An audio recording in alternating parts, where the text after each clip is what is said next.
on the outside looking in, and I wanna be back on the inside. I don't wanna be left on the outside, all alone.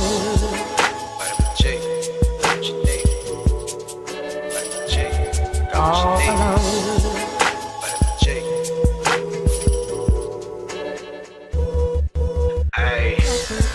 You rockin' with beats, discussing the heat in the streets. Take over the west and the east. I got what you need, a dose of this vitamin G.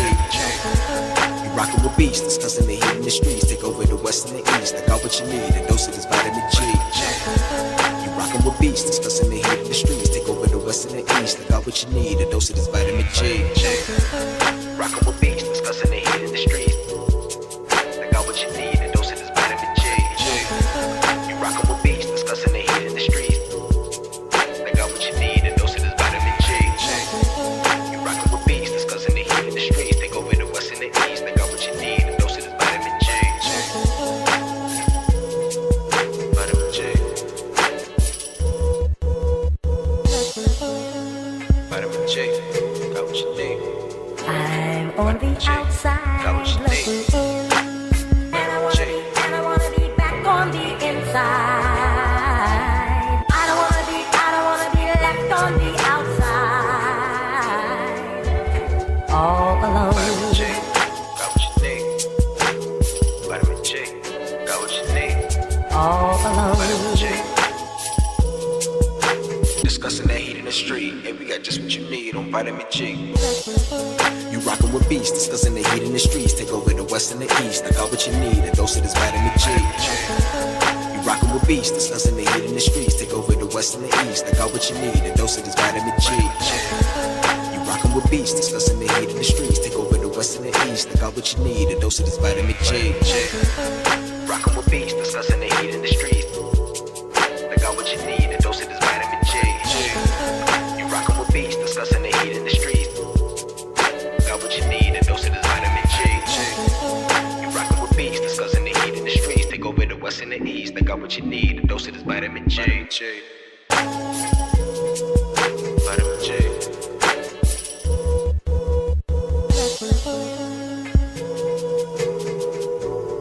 I'm on the outside looking in, and I wanna be back on the inside.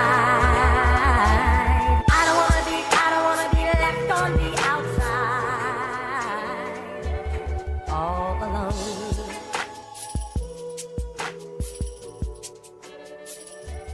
All alone.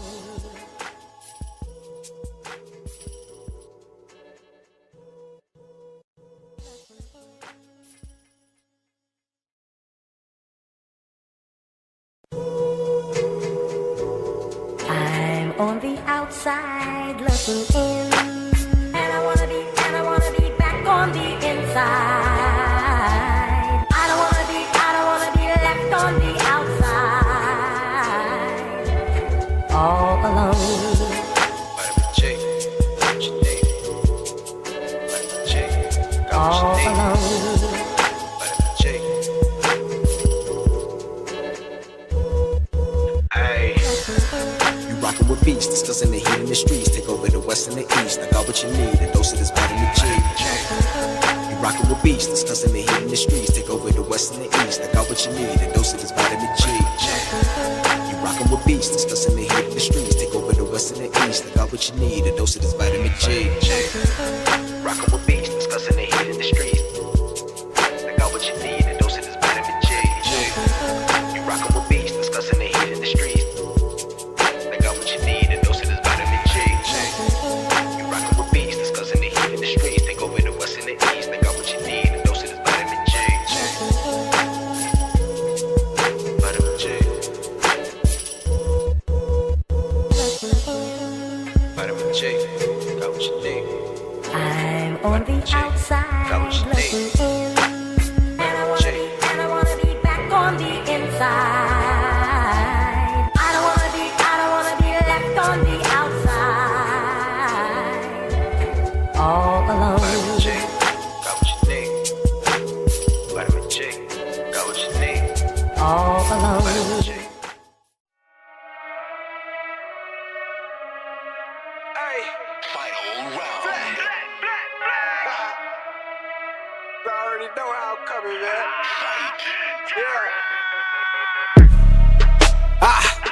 Try run the town. Tell no duck when they hear that sound. How they gon' come up now?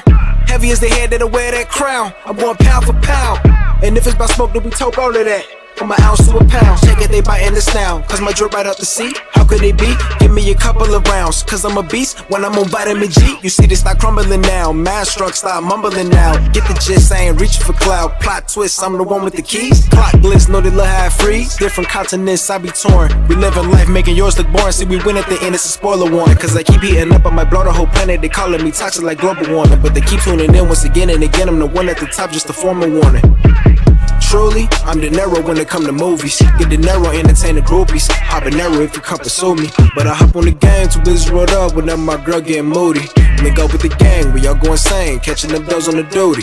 On the stick, see I'm locked in. Bought a box, I was like 10. Back then, used to box, nowadays they ain't throwing hands. Mama said we got more advanced. One thing about me, I adapt, bought a Glock fin. Keep me safe from the block in. The game kept me off the block. Ain't got flex about looting my Ruger. I can shit on you with my computer. See my graphics card costs more than your damn job can afford to pay you. And my monitor, big as hell, detail, so I can see when I spray you. To reload the clip and record the clip is go all say to that SSD. Know a whole lot of trill game heads like me when the C tune into that VGP.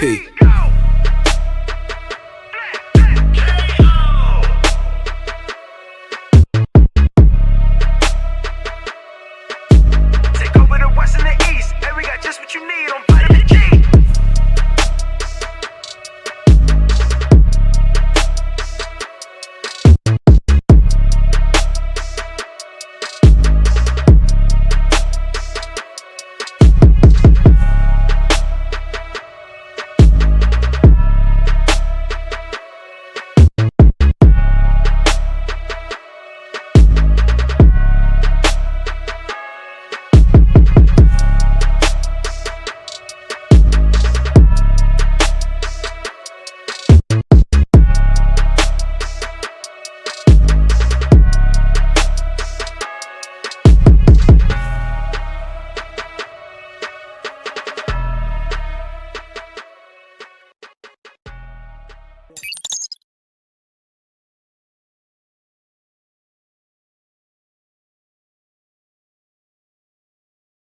Oh, I'm opening it up.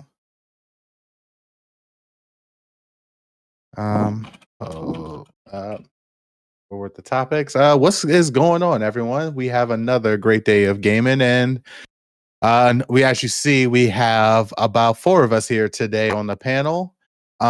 Just now, since I'm the one starting it up, I'm going to pass it on to Jubei. What you been doing this past week, and what you been playing?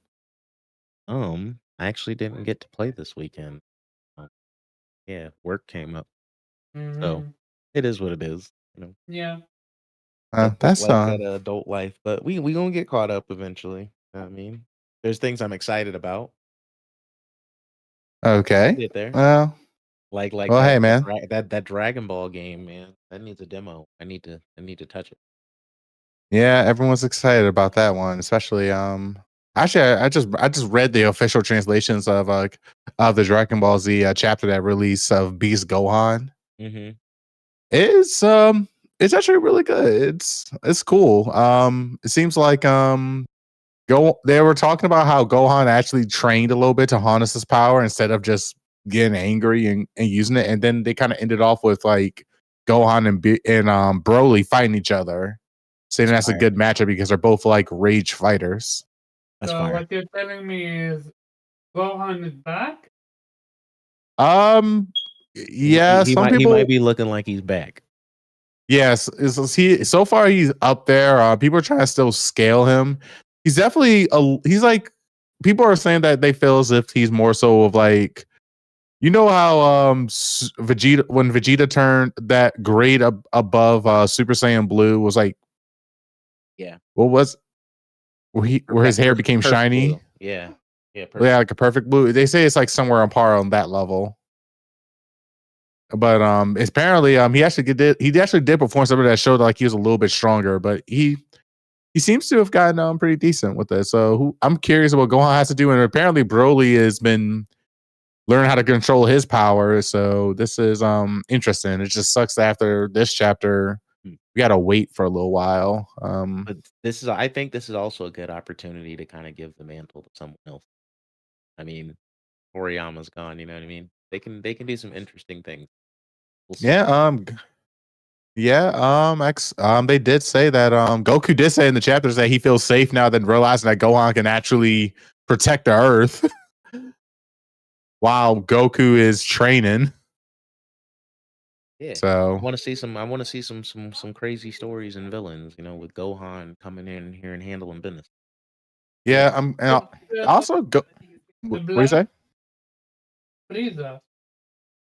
Yeah, Black Frieza. We haven't heard anything much about him as of yet. Also, Gohan and Goten showed off. I mean, Goten and Trunks showed off a little bit, but they're pretty much going to be the next Saiyamans, which is No kind of way. funny. I mean, speaking of Black Frieza, I need Vegeta to go get that dub.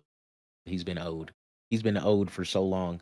Against Frieza? He needs to get it. Yes, he That would be so absolutely deserves that. pointless. No, it's not. He blew for his up Planet character development. Vegeta. It's 100% for his character development, bro. He got to get the dub. I didn't say he had to Well, kill him. Who He has gotta to get beat the dub. who? Vegeta has to beat Frieza? Vegeta got beat Frieza. Absolutely. He's owed. He is 100% owed. I mean, he kind of did beat Frieza in the movie, No, he but got then he they got kinda, robbed. Yeah, he got robbed. They stole He his got robbed because of time. And we got gotta turned remember, back. until the writers do right by him, his name is now That's what- Vegeta. Right. Vegeta. Oh god. Until the writers do right by him. Oh, well, Stephen A should just. I mean, I Vegeta. respect that he pays respect, but damn. I mean, At least get their phonetically, names correct. He's not necessarily wrong in how he says his name. He's not. Phonetically. Yeah. It's so, Vegeta. Vegeta. Until they give him his respect. Yeah, thanks everybody for helping me out today. Made it in a little bit later than usual. Busy night. Everyone else did their intros? No, we got actually I was about to move on to Omar next. Okay. What up? Simple. Seven Rebirth. Look, the game is amazing, but at the same time, it fights itself. What do I mean by that? There is the morph materia where you can morph your enemies and get something out of it. Why isn't there a button that I can press and that stops my character from attacking? And I'm talking about everyone. In order to morph an enemy, it needs to be at certain low health bar, like super low. I'm talking in a single digit. But the issue announced that it takes time to cast morph, and if your characters keep hitting them, you don't get to morph it, and it dies. And to me, this could have easily been fixed with a simple button that tells your character, focus on healing, focus on dodging, focus on defending. I mean, you can kind of do that with your synergy with like autocast and things like that. Yeah, but autocast is you need to use materia plus for it. Yeah, that's what I'm saying. You can do it through the materia system. Yeah, but not with not yet. You can do to auto attack, yes, but that's super basic. You can't like it. And for me, it feels like the game is outdated when it comes to combat. I mean, you can get them to do anything if you set up your materia properly. It's just your materia. Like, it really comes down to your materia builds in a lot of ways. They're gonna like I think there's even a materia for them to focus on the enemies you are attacking, or if they won't focus on the same enemies that you're attacking. If you use the then if you use the time materia and you use stop, then they'll attack the same enemy that you're attacking if you stop everyone else on the battlefield. So like if you pair stop with magnify, Mm-hmm. then they'll only attack I do the have a character that you're time attacking. area, and I do have a top magnifiers. I know that sleep puts them to sleep, and that way you can do something. You can focus on a different enemy, and Yeah, they sleep or stop, same sometimes thing. But not if you stop always. everyone else on the battlefield, then they'll only attack who you're attacking at that time. Things like But that. again, my issue is it should have something like what I said. It shouldn't be a material thing. If material should be allocated to material, like for example, having healing, having all that stuff I needed. mean, Combat should be allocated via a button I hear you. prop. I'm not necessarily disagreeing with you, but when they allow you to have like up to 16 materia slots on a character, man, I'm not complaining. Like Mm-hmm. I have enough Yeah, slots to put whatever I want to put on any particular character. I'm right now at chapter. Let me see. I think 10 or 11. No, 12. My Okay.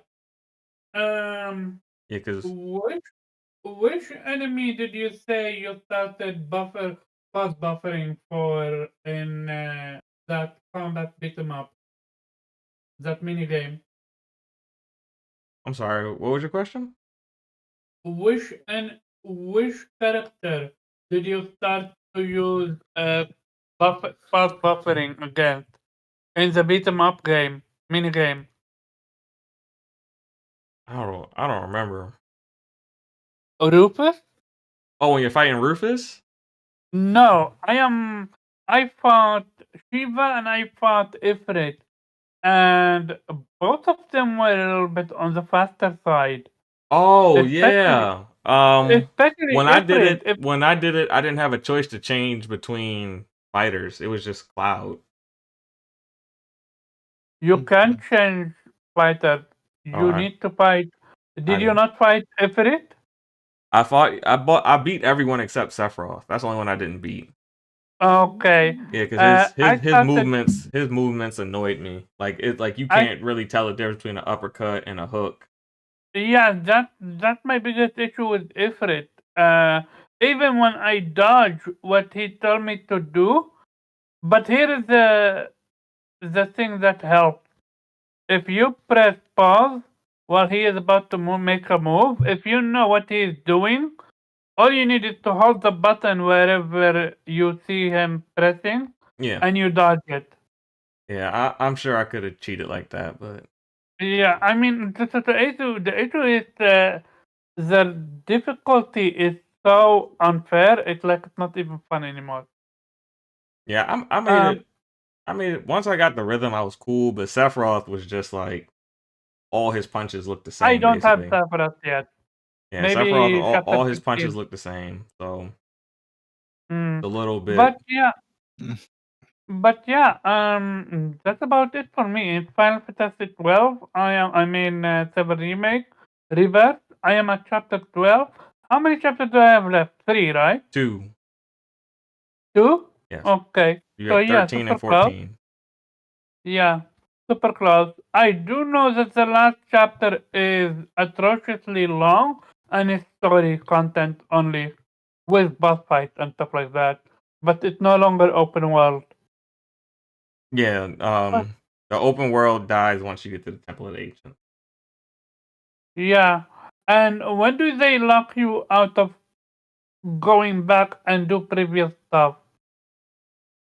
Up until you decide to go to the Temple of the Ancients, you can do whatever you want. Like chapter Okay, 13 is so like you have like the full open world, you can do the whatever you want. maximum. Okay, so that's the maximum. And then when you need to do everything there. Because I'm trying to do everything like I've beaten every single character for the Queen Blood minigame. Yeah. I have done all the stuff besides the final one where I'm dreading for it. But yeah, that's a different conversation. Let's move on for the topic. Yeah. I was gonna say, if I were you, I would go as far as I'm comfortable going, but there's so much, and if you're gonna play it a second time, I wouldn't beat myself up to get it all done in the first playthrough. Like I cleared all I the am biomes. actually I got almost all the side quests done. But yeah. The only thing that I'm missing is one fucking chocobo thing from chapter 10, the one that's floating in the air. oh, I need to look up where it is. I'm only missing one. okay, yeah. One. Yeah, there's a bunch of stuff. There's a whole lot of shit. Yeah. I am missing a few mini games that's on hard mode, but I can look it up on YouTube. Cause first Condor hard mode is no fun. The same goes for Gears Gambit on hard mode. It's also no fun. But yeah, let's move on. All right, cool. Mhm. Anybody else need intros? You, what have Just you me, been just playing? me and you, Pharaoh. All right, well, Navi, So, what have you been up to? What have you been playing? I've been doing good. I've been playing Dogma 2. I enjoy it. I understand some people had some gripes when they saw all the additional stuff. Well, actually, I'm gonna say that. I'm gonna save that topic because that's one of our topics. But playing Dragon Dogma 2. I got another mobile controller, and I'm going to stop buying mobile controllers for the time being No, you're not. because I got like 6 of them now. Been going ham on the mobile gaming. So this right here is the Turtle Beach Atom. Basically, pull it off, and there you go. Got 2 Oh, that controllers comes looks in. very convenient. It's just not Yeah, so you there's not like a brace basically in the back that connects it. so basically you slide one in, you slide the other in, and there you go. You can power both of they both power have their own separate battery packs and powers, but the only way that the Bluetooth will actually work for this controller is if you have both of them power up at the same time. So Okay. also I'm learning about overheating issues with certain games. Also on the mobile side, I've been playing a lot of Punishing Gray Raven, which is a mobile game that I think is really fun to play on mobile.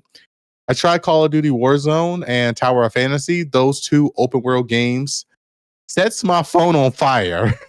I do have a So question I'm about that starting to particular. I've now gotten a heat gun just to measure the Celsius of where my phone is. And I've learned quite a bit for the Galaxy series and the iPhone series. The actual mobile chip is like right next to the camera.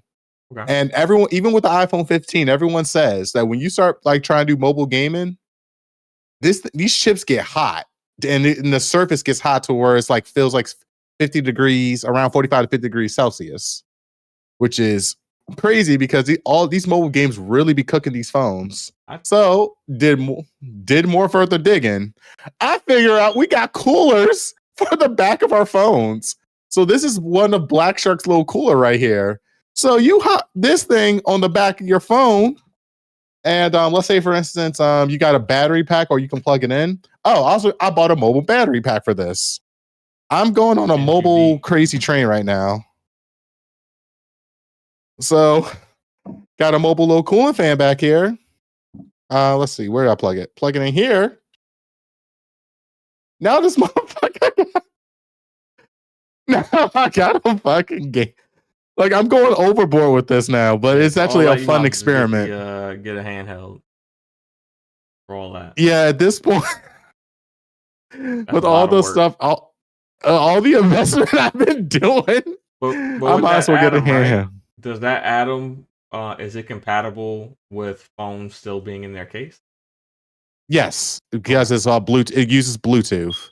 I'm saying, so, will a phone with a case, will it seat inside of that? No, it doesn't. Okay. No, so far it doesn't. So I've the only thing I probably will say is like competitive Xbox cloud game and stuff like Halo. I probably would have used Atom for, because the input latency is extremely noticeable when it's a Bluetooth connection over streaming your game compared to like my Rakishi controller, which plugs directly into my phone. So the input latency is significantly lowered. Also, another thing too is that I actually now invested into mobile copper sticky back plates for the back of your phone that can actually be used to transfer the heat from around this area to the center of your phone. So that way these phone coolers can actually pull the heat off your phone for better performance. I don't know why I'm going this mobile rant of like diving into mobile gaming so much, but I'm just like really curious to see how far phones can go and what can be done You're just a controller for like mobile gamers, because believe it or not, like it turns out that the mobile gaming is such an easy entry to gaming, but a lot of phones are just not there yet. They have they're just touching the ability to play like some of these demanding titles, but god I don't think damn. they'll ever get there because of the cooling issue. Well, you got the Red Magic 9 Pro. That actually is the most powerfulest cell phone you can get on the market right now. I'm sure devices exist, but what I'm saying is like ultimately like that's gonna be like catered to the hardcore audience. I don't think a device like that will be casually on the market maybe for like another like 4 or 5 years.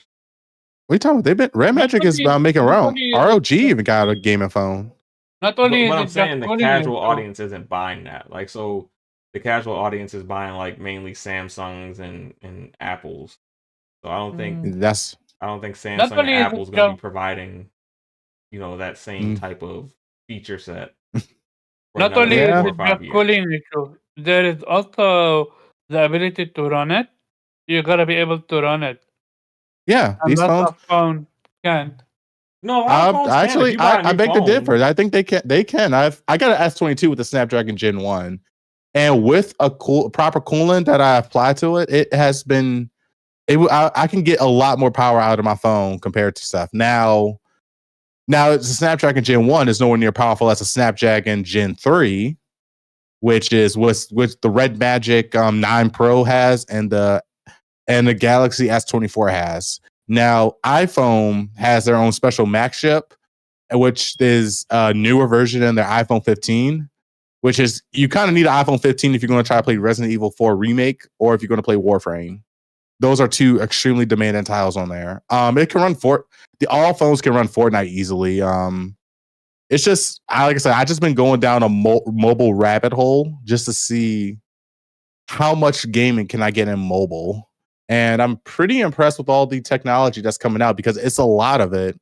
And going like across, not just in the United States, but going on AliExpress and Temu and then going to other sites to look across the world. Everyone across the world has cell phones and people are buying this because this is like their only way of gaming. Yeah. Like they will buy these cooler blocks, throw it on the back of their phone. Well, they'll get a little copper plate to transfer the heat to the center, put this cooler block on so that way the heat can dissipate. And they'd be on Call of Duty Mobile and they'd be like some pro Call of Duty Mobile players. It's insane. Like I said, I've been diving down this mobile rabbit hole. There's a market for it. There's a reason that mobile gaming is the number one market for gaming. There's a reason. Yeah, it is deep. Yeah. And plus these motherfuckers, like not only that, but these motherfuckers are spending spend $5 here, $10 here. You talk about microtransactions bad in console? Nah, you haven't seen microtransactions in mobile. Yeah, no, we just saw it. I posted a little article in the chat. The new Call of Duty made 1.6 million in like 5 days. Yeah, Warzone. On your phone, and it's like I said. I was stress testing my phone because I have S22. I was just curious. Put it at max settings. My phone was cooking. I had my little heat gun pointed at the chip. This thing was rocking like at 50 degrees Celsius. That's on the surface of the touch. Yeah. So with the cooling fan, it was able to tick down like 3 degrees Celsius. But if you are charging your phone while having this fan on, while playing Call of Duty Warzone, max settings, man, that chip just cooks. So it's and God forbid, do not do supercharging.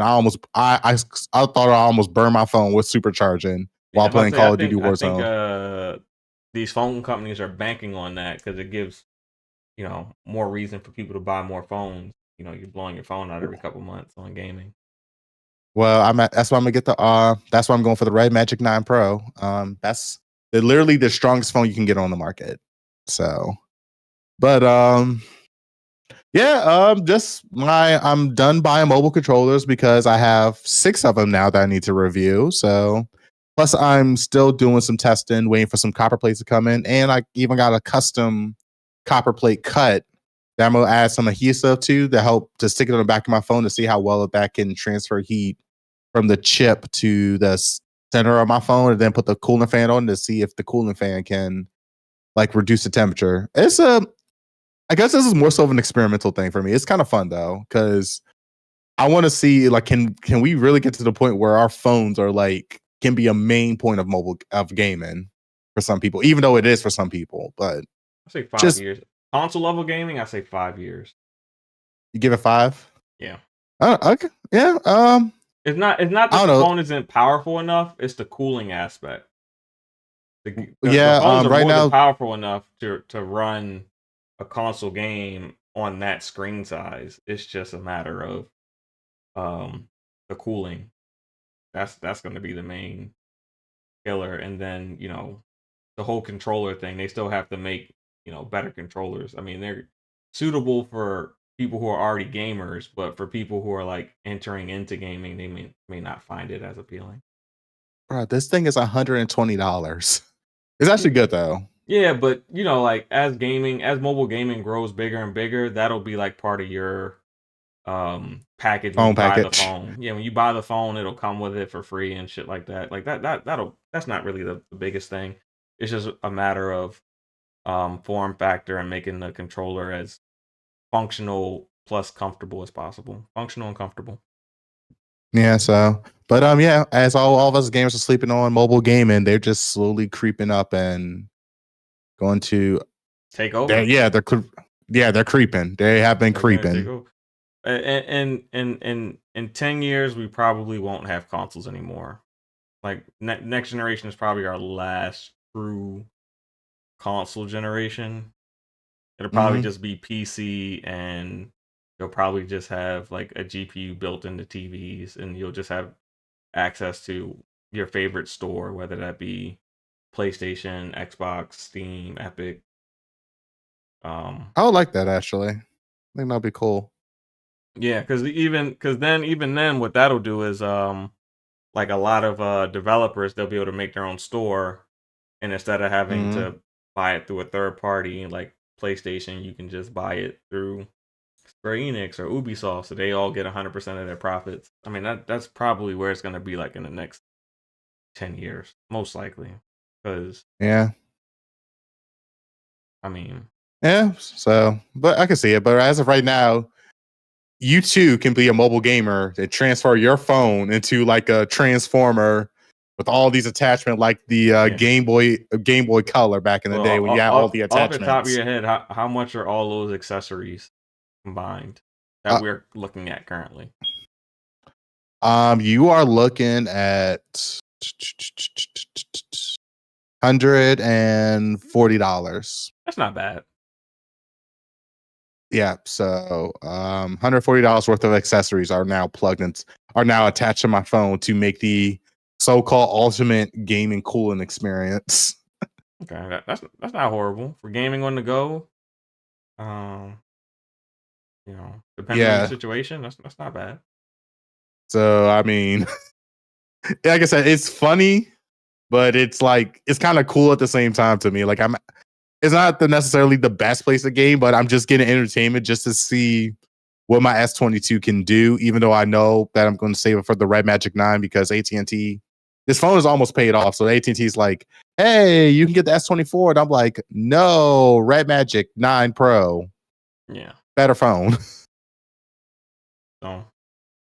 So yeah, that's all. So me, I'm still playing Rebirth. I am on the hard mode of it. I just finished chapter 4. I'm on chapter 5 now on hard mode. It's definitely challenging. Is that? I wish I did a couple little things differently in my original playthrough. Let me guess. Did you or did you not spend time to level up materia before going into hard mode?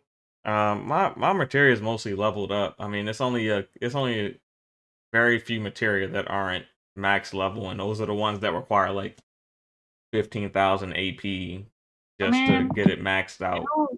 You have the Chocobo bracer. Go to I got a lot of an stuff. area where you don't have. I'm not. I probably do. I have a lot of stuff, but That's a Chocobo bracer. Give you 3 times the AP. It only have 2 slots. yeah. I rather just have everything just level up. I'm not. My main regret is that I didn't. It's a item that you can get that automatically has your limit break leveled up. So from the either Marlboro or the other one. No, you got to beat you need to beat the zoo. Yeah, I bird. did. Yeah, I got it. It leveled you up by 1 only, sadly. Yeah, but if you enhance it, it levels it up by 2, so you'll have access to all limits. So I'm gonna level it up right now. Thank you for letting me know. Yeah, Also, so I would, if I were you, I'd get at least I would transmute at least 3 of those. Yeah, that's what I'm about to say. Is it not possible to transmute 3? Yeah, you can transmute 3. You just got to keep fighting the bird. You only get 1 Yeah, every time, so you got to. So You just gotta beat that's him. easy. You just gotta beat him 3 times. Also, do you know what's the best combo in the game so far? The first combo? I'm talking about. Okay, so basically, Ares have an. You know how Cloud have the weapon, the move where you can do joint combo with a different character. You talking about the and you synergy? charge The synergy? your sword? Yeah.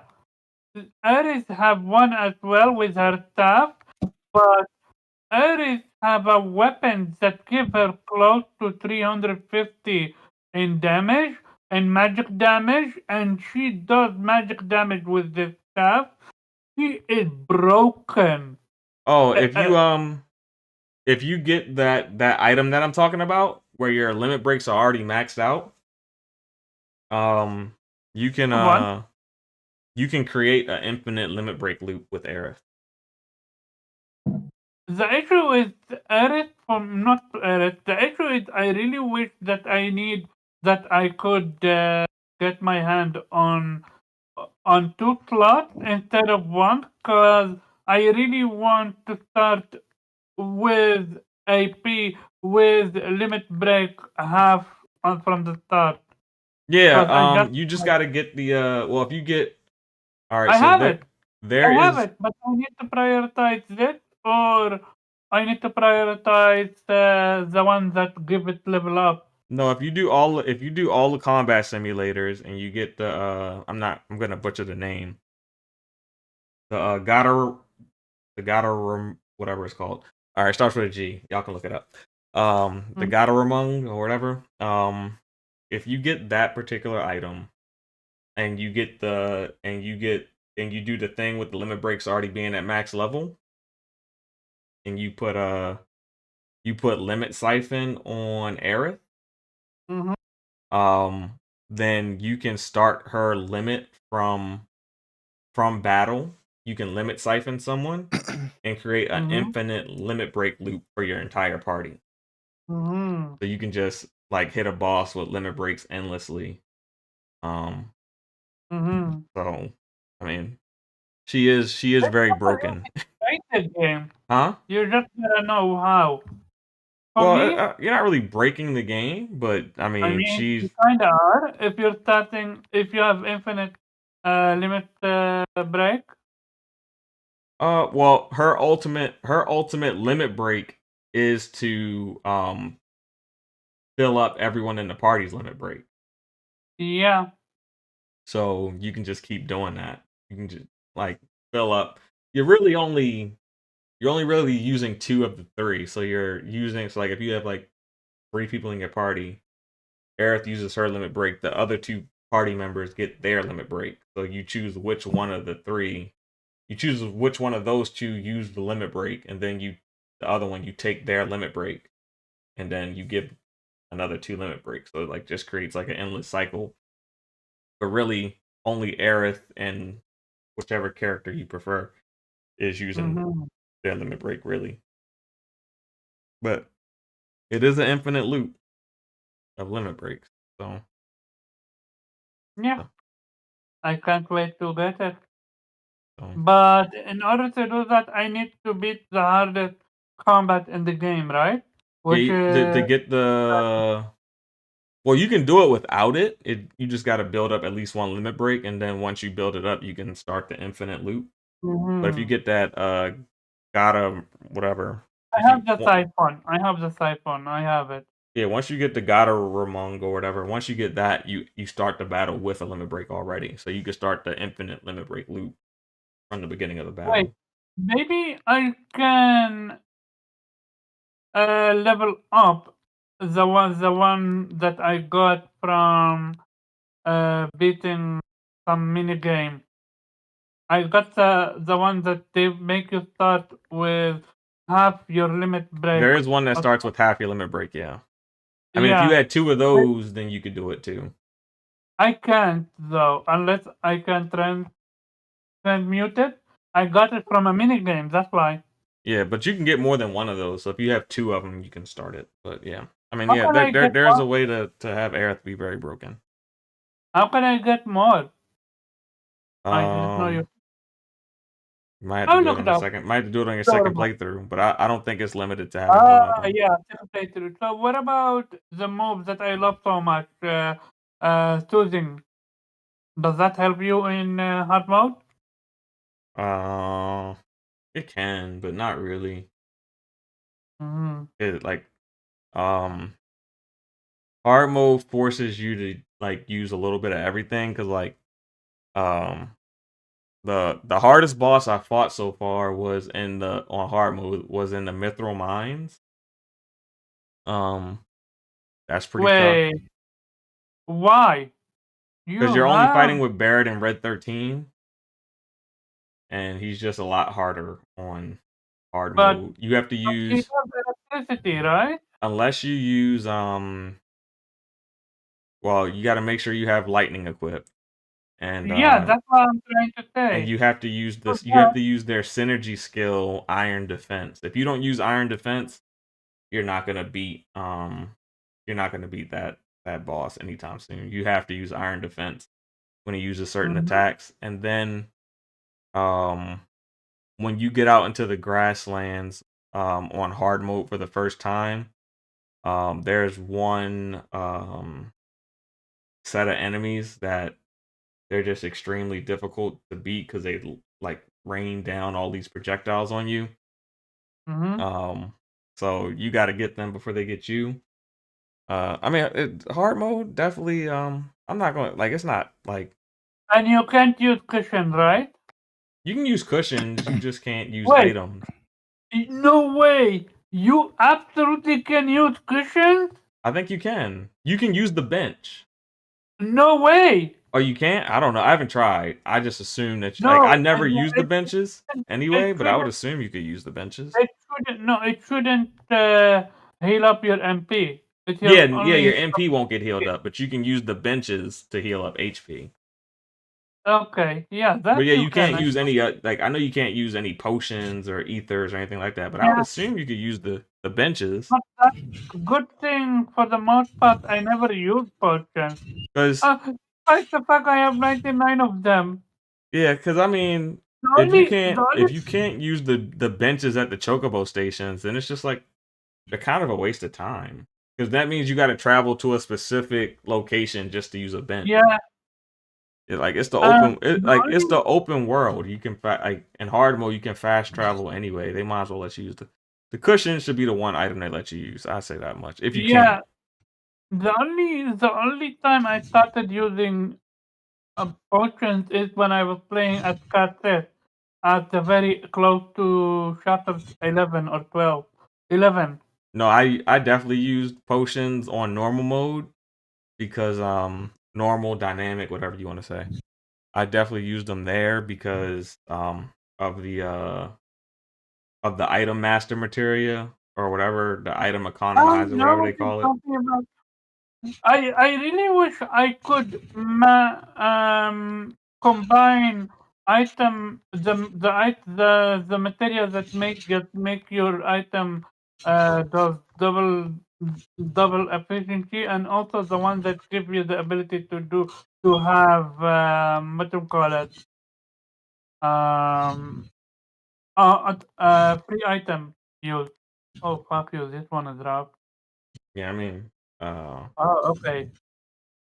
but yeah, I see. I use the item economizer for sure because you get to use the Mm, item without using up ATB. So I see. yeah. But yeah, that's our intros. We can go ahead and start working our way into these topics up for today. Hold on one second before I do that though. Get my timestamps ready. And before we jump into these topics, I'm gonna ask everyone who's currently here, please hit that like button, share this out if you guys don't mind. Topic 1 of today will be let's get that out the way. We'll be talking about the Xbox handheld, but let me get my timestamp Are first. we doing that right now? Yeah, that'll be our first topic of the day. Oh, the best thing that to be the last. So Nah. So that can be the topic. Let's go ahead. it's very much a rumor. But it's a rumor that has a lot of steam to it. I think it started on Friday on the Xbox 2 podcast.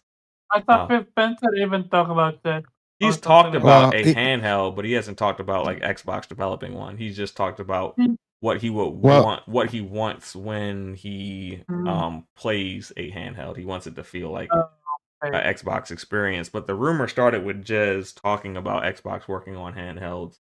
But he said that there's no official like project code name. That they've been working on handhelds since the Xbox One era.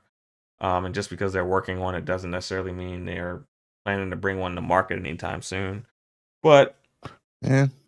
it did catch legs. I think Tom Henderson picked it up, and then a bunch of other news websites picked it up. From Jez talking about it on the Xbox 2 podcast. Do I think we're gonna get a handheld at this point? Yes, because there's so much success in the handheld market now with the Steam Deck and the Asus ROG, and basically, like Steam has been able to build their own console platform using PlayStation and Xbox exclusives, which is kind of genius. Wait. So, Well, I mean, kind of. I guess it's bringing the power of PC on the go. yeah, Did something the Switch couldn't. but they're kind of building up their own platform, using everyone else's exclusive content because they're quote unquote PC. Yep. The only one who hasn't fallen for the trap is Nintendo. I gotta be a trap. It is. They're playing 4D chess. They're the ultimate Littlefinger right now. I mean, why? When was the last time Valve made a game when they could just realize they can make millions off of selling other people's games? Hey, I'm not knocking them for it. I'm not knocking them for it. But they're gonna do what they do. But yeah, Jubei, since you're Mr. Captain Xbox, how do you feel about a potential Xbox handheld? I think I remember saying that I think an Xbox handheld will come out in 2027 and not a quote unquote next gen console. Come back to me. Come back to you. Okay. Mr. I have 6 mobile controllers. Oh, How yes. would you feel about a potential Xbox handheld actually making it to the market in the near future? Honestly, I have mixed feelings about it because the thing about it is if we're going to get a handheld, the question is how much, what are they going to put into it to make it like powerful? Like, how powerful is it going to be? I don't want nothing. I don't want a handheld like PlayStation when they just release a handheld that only works. No, it's like it'll compete with the ROG and the Steam Deck. With the ROG and Steam Deck? Yeah. Like a true native handheld. That is very difficult even for Microsoft. Because not only if Microsoft was to make an a handheld exclusive towards the Xbox market with the current games that are out now, because don't get me wrong, the Steam Deck and ROG Ally, and there's like two others out there that are making mobile handhelds. They're good, but they come with compromises. Like you have to compromise your gaming experience to get the best out of those handhelds.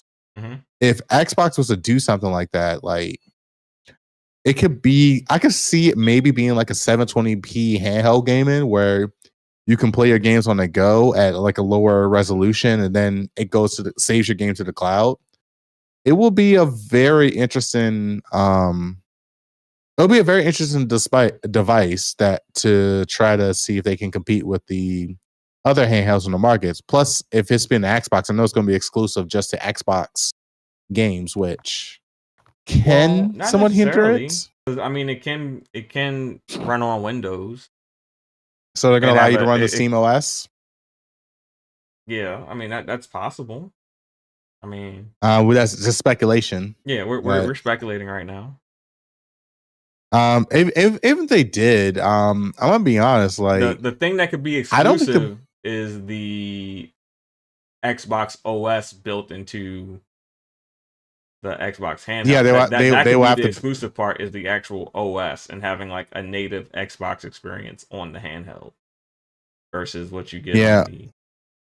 on the other devices. I mean, it's like I said, it has to be able to play games without internet, which is probably the biggest thing. As we learned from Yeah, native. PlayStation, That's what I'm saying. Native experience. yeah, it has to have a native experience. I don't mind it playing at a lower resolution. A lot of people who I know have Steam Decks, they knock their games down to 720p. Some of them knock it down to 540p and say they're perfectly fine with it because it's a smaller screen. Yeah.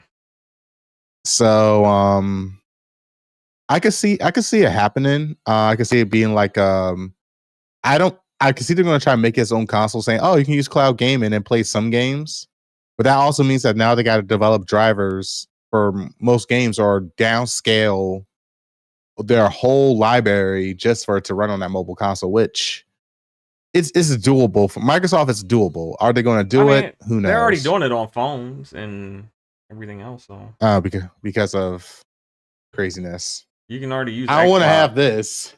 Like when I take my kids to the barbershop, they play xCloud on my phone while they wait to get their haircut.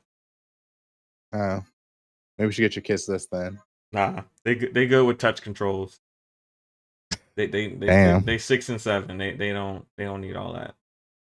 Yeah, but I mean it's a good thing. Handheld playing games on the move is honestly a good move, and it's a untapped market, really. Or I don't say untapped, but a market right now with the most growth, because as of right now, everyone's getting to the point where they all either have an Xbox or a PlayStation. So where else can you make money at? The mobile market. Yeah, I think mobile is I don't want to say untapped market. I mean, it's an untapped market as far as AAA gaming is concerned because Nintendo is not necessarily interested in making hardware at that type of price. Yeah. So they're not like trying to make the strongest, most powerful handheld.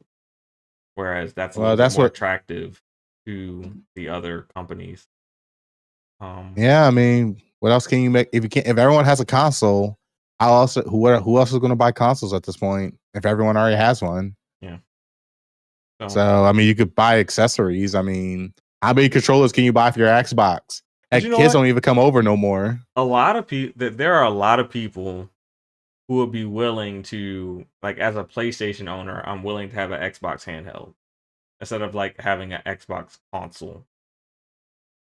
There are a lot of people like that. Like, like a lot of people who own PlayStations that are willing to have a Switch because it's like gaming on the go. So yeah. Like I think the handheld allows people to jump into platforms that they wouldn't necessarily jump into. Like there are a lot of people who would never purchase a gaming PC and partake in PC gaming, but they got a Steam Deck now. And now they're purchasing games on the Steam store that they would have never purchased before. So the goal is to get them into the Xbox ecosystem. I that could be Xbox's goal for sure, but I think people are more willing to cross-pollinate on a handheld than they are on a quote-unquote home console. Yeah. Yeah, like I said, I'm curious to see if Microsoft is really going to follow through with it because one of the things I've heard was that Xbox can honestly pull the plug because this is extremely early development, like extremely early. Yeah, So they could pull the plug at any time. yeah. To my knowledge, it's something that they've always experimented with. Like Jez, when he's the one who brought it up, something that they've always experimented with, like for over a decade now, but they've never actually brought it to market. So it's just like, they always are iterating different handhelds, but how serious are they about it? Like they're probably just using like leftover Surface parts to make, consoles in their free time and Leftover. on the R&D side. God damn, man. I mean, hey, we got some mobile GPUs out in the market. Yeah, but you got that to they remember can- when that original Xbox was made, it was made like as like, oh, we got some stuff to do Oh, on our free time, and like, it was made out of like 3 laptops. yeah, like they, like it wasn't like they were just using like leftover parts to make the original Xbox. So I mean, I'm sure it's kind of the same thing going on, where it's not like, like they have like an expansive budget to bring a handheld to the market, but you know, it's like it's always being iterated on in some capacity until They're gonna someone's come out. like, you know what, we're ready to do this type thing. They gotta pull the plug. Either it's gonna make them a lot of money or it's not. I mean, hey, PlayStation has been making a lot of risk. Well, I mean, I can see Microsoft doing the same thing. PlayStation has made a little bit too much hardware risk, if you ask me. I wish that risk would have stayed on the software side and not so much on the hardware. I mean, hey, they risk the PSP Vita going away by not advertising it. The Vita is one that I think they should have stuck with the Vita, because there's always going to be a market for handheld. Yeah, such a powerful device too. VR is a little different, and this Portal device is a little bit different in the sense that it's not native. Sure, there's a market for it. I just don't know how big it is. For doing something that you can literally do on any handheld device. Only thing that separates the Portal is that it has DualSense features. Yeah, I mean, yeah, that's pretty much about it. Yes, that's literally because you can do the same thing on a Portal that you can do on any tablet, any phone. You can do it on a Steam Deck. You can do it on a ROG. Like you can do what's the actual term it's called? PS Go or it's not called PS Go. PS whatever that play and go or whatever the app is. I forgot what it's not Play and Go. I forgot what it's actually called. What the service is actually called. But you can access that service on any through device. your phone and and play it. So well, the name eludes me at the moment. Forgive me. Too much running around today. But yeah, Omar, what are your thoughts on Xbox potentially bringing a handheld to the market?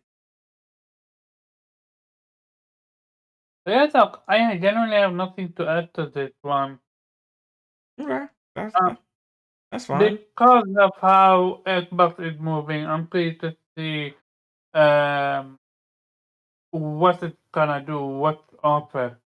Because there's a lot of handhelds when it comes from other, and there's even a quote unquote rumor the PlayStation is making their own handheld.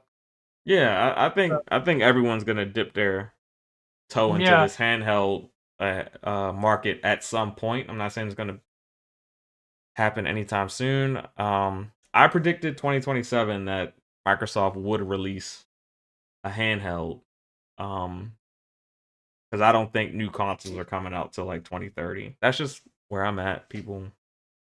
I gave it 2026. I think we'll get our new consoles because they're besides Samsung, and Nvidia got their AI. Intel just put out something. Yeah, but you're talking about all right. So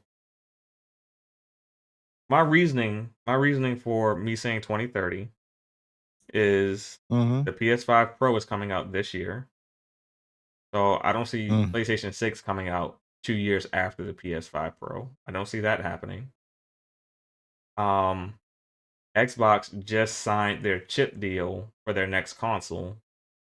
and apparently they want to integrate an AI chip into their next console, and they just inked a deal with Nvidia like a month ago to develop their own AI chip, and Intel is just going to be the one that manufactures it.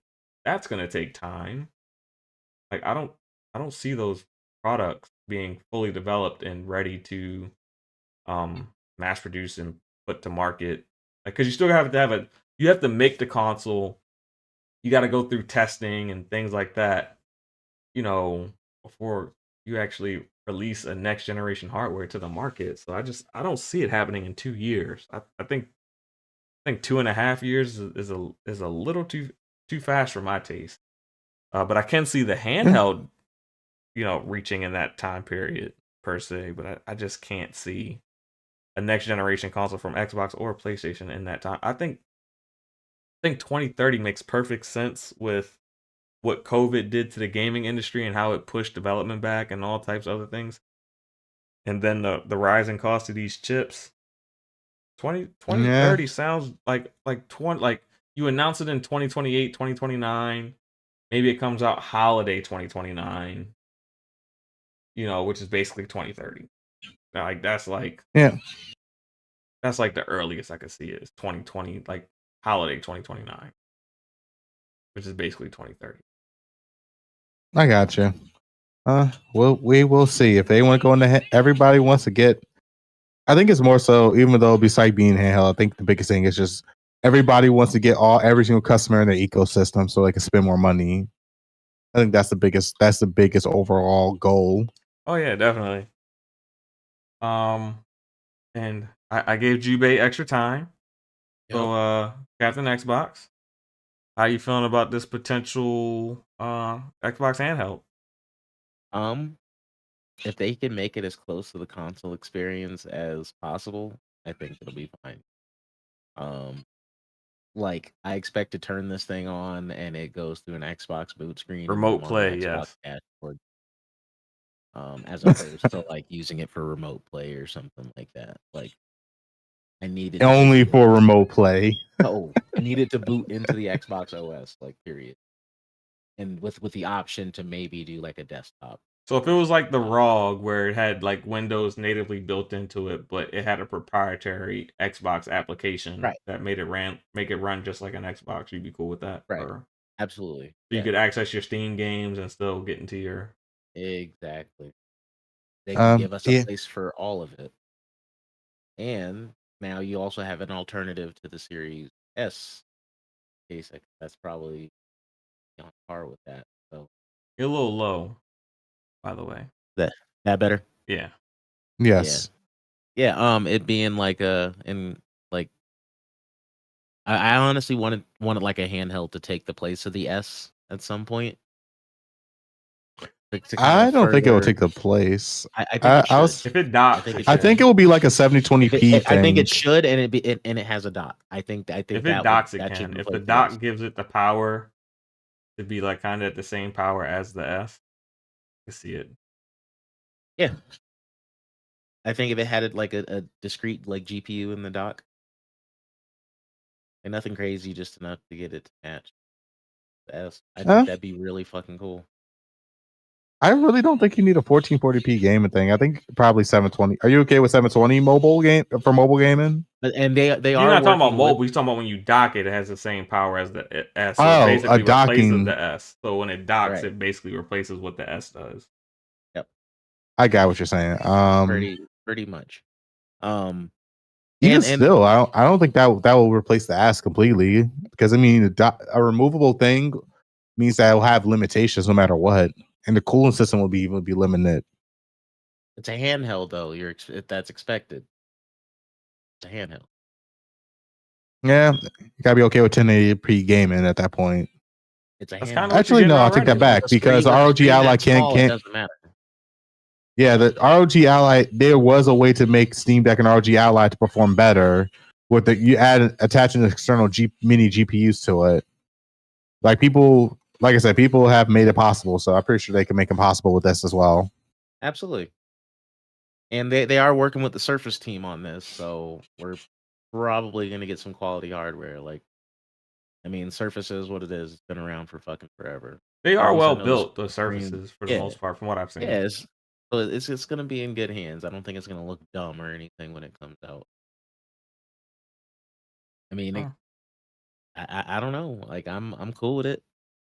Like I said, as long as it's when you turn this motherfucker on, it feels like an Xbox experience. If you need to get to like a desktop side, you know have the option to do that. Kind of like the Steam Deck, you know how you can go into desktop mode for Linux, or you're just in Steam OS. But your initial thing needs to look like an Xbox when you turn it on. Like Yeah. plain and simple. You achieve that, you're golden. Yeah, I do also think that an Xbox handheld will kind of help Microsoft. The more mobile accessories you get from Microsoft, I think it lends more towards them potentially, getting back into the actual phone market again. They already in the phone market. This is an Xbox licensed accessory. No, but I'm saying when I say get back into the phone market, I'm talking about actually making like Windows phones again.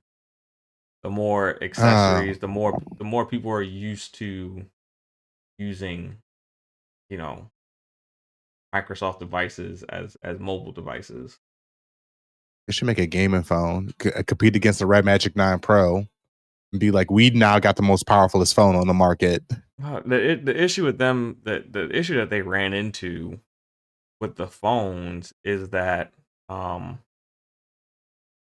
Google and Apple blocked people from developing applications for the Windows. That's what killed the Windows Phone, is no one would develop applications for it. So And that is why Apple's being sued right now as we speak. Yeah. By European and the US. Yeah. So that's what happened. Like Google refused to put like simple apps like Google Maps. They refused to put it on the Windows Phone. They said nope. Yes.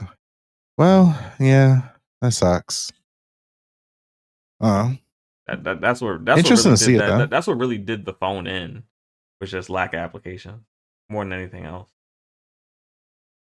But yeah, that's quick topic.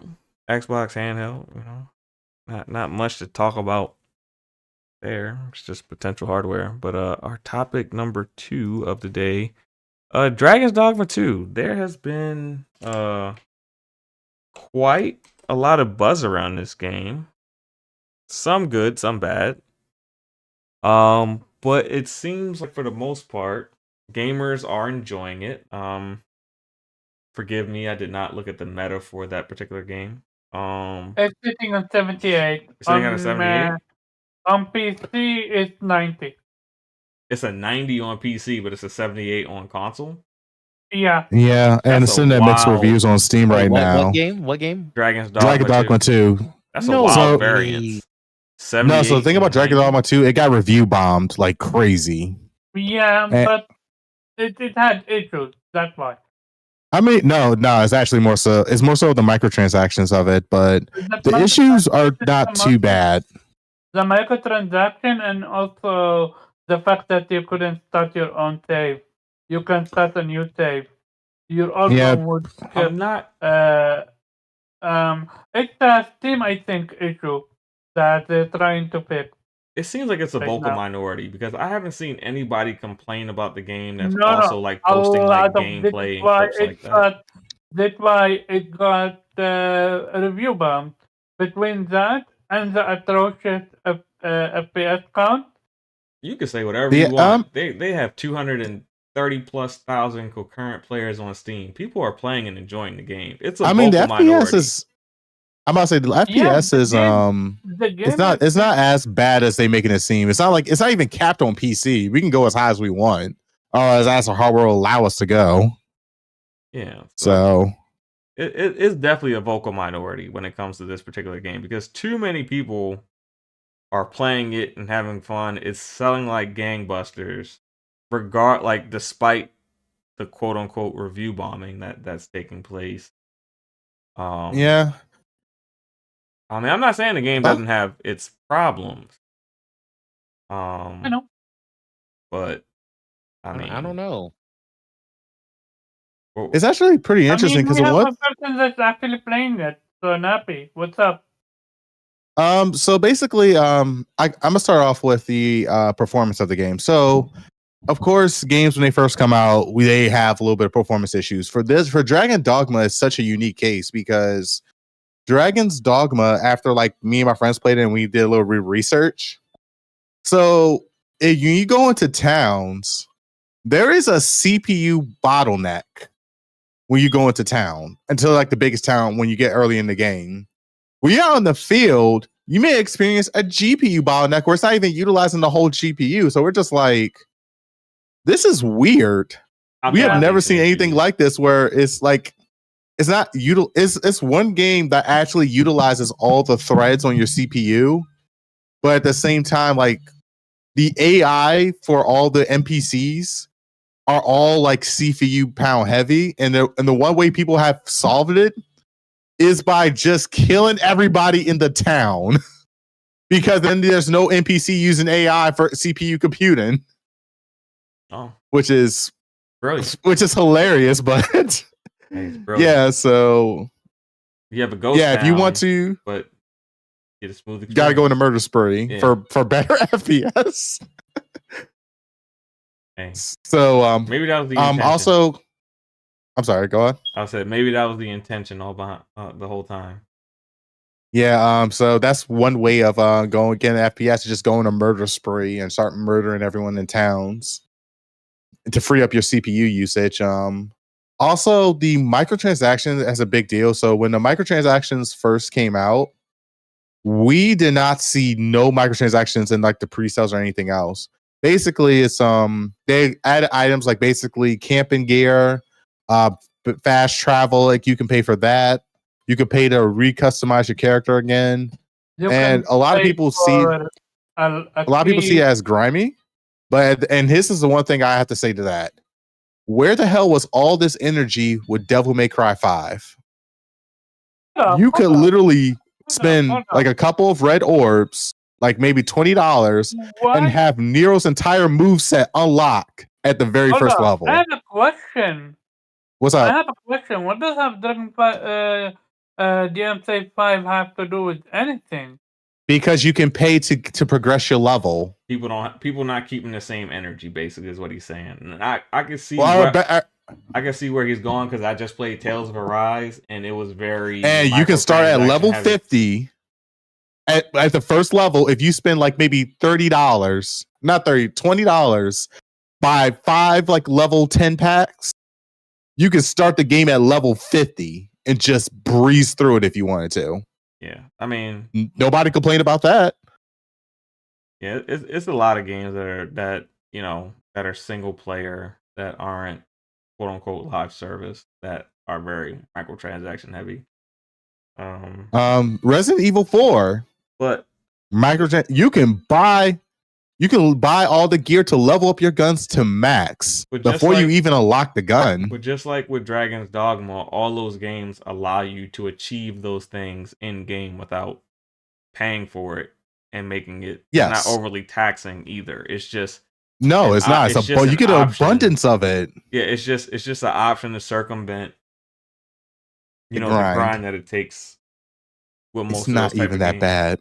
Yeah, it's not that bad, but a lot of people, you play any game that's 100 hours plus. There's a certain grind associated with it, regardless. Like it's not necessarily that's overly burdensome, but I mean, you got to fight a certain amount of bosses, you got to fight a certain amount of enemies in order to achieve certain things. There's and we call it grind. Grind isn't necessarily good or bad. It's just there's just a certain amount of work that you have to do in order to achieve certain things in any video game. Yeah. I mean, as far as the optimization, the developers are working on it to make it more optimized. So they're going to start adding things like basically controlling population in cities and stuff like that so you can control the load and also work on the multi-thread processing. So far, it's at least the system uses all threads on the PC port. At least it will use all your threads when trying to compute the game. It just needs to optimize a little bit better. Yeah, but as far as a microtransaction, it's you'll be fine. It's not that bad. Just don't pay it. You can control how you Oh. play the game. So Yeah, What about I don't I know. would agree with travel? you in this instance that the microtransactions are there, but they're not necessarily predatory. No. I think Ubisoft was worse with Valhalla. Oh, Valhalla's that will. microtransactions were pretty bad. I will say one thing. Me and my friend did learn one thing. So because Dragon Dogma, even though it's a single player game, you can somehow send your pawns out to other worlds, or other people could pick up your pawns and use it in their game. What he did was he opened up Cheat Engine, and basically there's like a currency to unlock move sets for like certain classes. This motherfucker like went into the currency and changed the number to 9999999, and then like basically got this one pawn that's a level 4. They got a maxed out warrior set that's like OP as hell. And this is not even the funny part. This is the funny part. Dragon's Dogma 2 has an anti-cheat engine built into it. I hate that for a single player And game.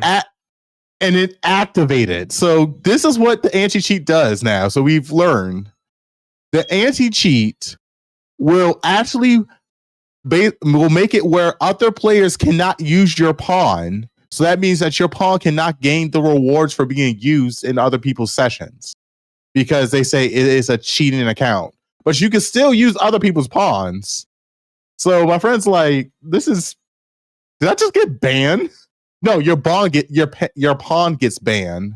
Yeah, I think, but not necessarily you, which is like hilarious. That I do think is horrible. Like, why is there anti-cheat in single player games? Who are you cheating against? You just give him an OP character, and they didn't want, and he had an OP pawn, so now I don't. But the thing is, like, I don't think once I purchase a product, you should be able to tell me how I should experience it when it's a single player product. Yeah, it's funny. I get the share. I get the point where you're sharing your pawns and stuff like that. There may be an issue there because there's certain things with that. I mean, I could see maybe, but I still think it's very much a reach. You can still use your pawn though. That's the thing, in your own personal world. Yeah. So it doesn't affect your experience. It just makes sure that you can't affect other people's experience. You can't have the random level 4 pawn with like level 99 stats. Yeah. Yeah. So I hear you, it's interesting. I don't agree with anti-cheat being built in the single player games. Multiplayer games, I get it. But single player games, nah. I'll never really be on board with that one. Yeah. Also, they gotta make more save slots for us too, for PC players. That's kind of killing us. But right now we only got one slot. It sucks. Omar, I know you haven't played Dragon's Dogma 2 yet, but what are your thoughts around the reception of it and just things you've seen and heard about the game? Yeah, so I haven't touched it yet, and I'm a huge Dragon Dogma fan, and my issue with the microtransactions, they are so unnecessary, especially with it being a single player game. Like, I have no idea how much I need to farm to be able to fast travel. Not I much. know you can buy it. You for get fast travel 10K. pretty early. It's an item. Like, it's an item that allows you to fast travel. It's not you got to play 50 hours to get it. There is something called where you can literally with this one I need to test it for myself before judging it. Okay. And I for the most part don't play Capcom games like that. Like, I haven't played DMC that much anymore after 3 or 4. Oh yeah, I just realized all the games that we talked about with the microtransactions, like 90%. Besides they were all Capcom yeah, besides games. Tales of Arise. Yeah, besides Tales of Arise, they were all Capcom games, and Valhalla. Yeah, like DMC, I mean, they must be Resident making Evil. money. Somebody if they keep on adding them onto their games as an option, but not necessarily a requirement. I guess people are like low key buying them because they keep on doing it. Like, I'm curious to see how much money did how Capcom made off of DMC5 by allowing you to buy like a crap ton of red orbs so you can unlock the whole moveset of a character. Because that whole game is about being stylish. The thing is that people want people want to just enjoy the game. They want that quote unquote easy mode. People aren't necessarily Now you got to pay for it. People aren't necessarily looking for difficulty or a challenge as much, especially when they don't have as much time on their hands. Like, if I'm buying, Resident Evil, I don't want to be getting killed by the same zombie for 2-3 hours when I only really have like 5 hours a week to game. So let me buy this OP weapon. Let me mow this zombie down. I'll pay $2 for this weapon if it saves me, 2 hours I can kill him in 20 minutes, as opposed to him keep killing me and having to figure out a strategy to beat him. So, I mean, that's just where people are at. Like, people want a streamlined, easier experience. That's why, what is it? Jedi Fallen Order had a story mode, which was like lower than easy mode. So you had all the way up to hard and all the way down to story. So basically a cakewalk. Yeah. So, but that's why they do that, is because those are the experiences that a lot of people are looking for. Not everyone, but a good enough amount of people are actually looking for. So I can't knock it. I'm not mad at it. It's just, if you're not that type of gamer, you can play the game the regular way and still get, all the stuff in the normal fashion that you would normally get it. If not, you can pay for it and streamline your experience. That's how I look at it. Yep. Just start the game off at like a level 5. No, you can't start a level. Just get all the basic traveling gear and be overweight. Especially if it's not like your type of game per se. Like, it's not like,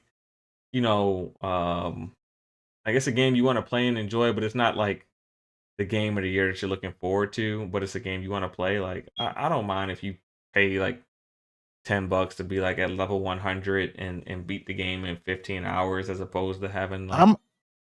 That's too fast, man. You got to, like, Dragon Dogma 2 is a game that you want to immerse yourself into. I'm not here to control other people's experiences. Like, it's a single player game. Do you want to enjoy the game? You want, more power to you. Do you want to enjoy the game, or do you want to cheat? I mean, is it really cheating if the developers allow you to do it and pay for it? I mean, you're paying for the experience that you want. The developers literally don't care if you cheat as long as you pay them money. You're not cheating. You're paying for an experience. That's like people who bought Game Sharks back in the day. People bought Game Sharks and all that other stuff back in the day. If I start the game at level 100, where's the challenge? Some people don't want to challenge. Maybe some people don't want to challenge, bro. Like, some people don't want that challenge. Like who am I? Like who are you or who am I to police someone else's experience? Like, as long as we all enjoy the game. Hold up. I never said they can't do that. I only called it what it is: cheating. Is it really though? If they developers allow it? Because I mean, I'm about to say they made the world and they made the rules. It's their world. It's their product. Hold up. If I can literally do something that I can do if I cheat, if I hack the game, is that not count as cheating? So no, because cheating would imply that you are doing something that is not intended, that everyone else doesn't necessarily have the same access to. So I mean, you played Kingdom Hearts, right? Yeah, go ahead. Yeah, you played Kingdom Hearts, right? Yeah. So you know that opening choice in the first one, right? Where you can you pick like between a if you want to be a mage or whatsoever. Easy mode, bro. You literally cheat in the game. You cheat in the game, though. I know, and I never did. Everyone has access to the exact same thing, it's not cheating, and it's a single player game. So you're And not and to cheating make it against clear, it. none of the Why microtransactions is going to give you AP points for your pawn. Not a which one. is So you have to level up your pawn the normal way still. It's not like you could do what my friend did, give him 99,999 AP points and make like a level 4 OPS pawn Yeah, that can go out to other people's worlds and help them in their adventures. I'm literally talking about what they're offering. Okay, so how is it any different from me literally opening cheat code and doing the same thing? You're limited on what you can do, so they only let you do it for items. They don't like all the microtransactions are item related. None of it's necessarily level related. I mean, like I consider it like if you're playing like a sports game and you turn off the salary cap, you're not necessarily cheating. Just turned off salary cap. Now you can sign whoever you want. So I might as well just open a cheat code and then give myself 99,900 money and move on. Because I can buy everything for the most part: revival stones, fast travel, keys to unlock myself out of jail. Am I wrong? Yeah. Well, here's the thing though. These currencies that you could buy, you only could buy them once. They're not unlimited. And I mean, so there is actually a cap. There's a cap. That's how all these games are. Like for Tales of Arise, like you can buy up to level 50 with these microtransactions, and after that you have to grind the rest of your way. Like for Dragon's Dogma 2, you can buy a total of 5 Restored the Dead to Life potions for 99 cents, and after those 5, it's done. For buying Rift points, you can buy a total of they got like 8 different Rift points. I will round this up to 5, 10. I'll say you could buy up to 10,000 Rift crystals. After that, you have to grind the rest. Like this, like what you're paying for, really, it looks like it's like a beginner's like, hey, this is like a little booster pack for you to help you out throughout your journeys. It's not like you can constantly rebuy like the same Rift crystals or Master Key all over again. It's just like, hey, this is just to help you out if you need that little boost. It's like buying the Ultimate Edition, basically. In a way, yes. Actually, it is kind of like buying a... That's actually a good point. Has anybody done the math? Like, how much is it for all the DLC?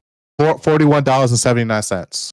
So that's like buying the Ultimate Edition. That literally sounds like a deluxe or an Ultimate Edition for real.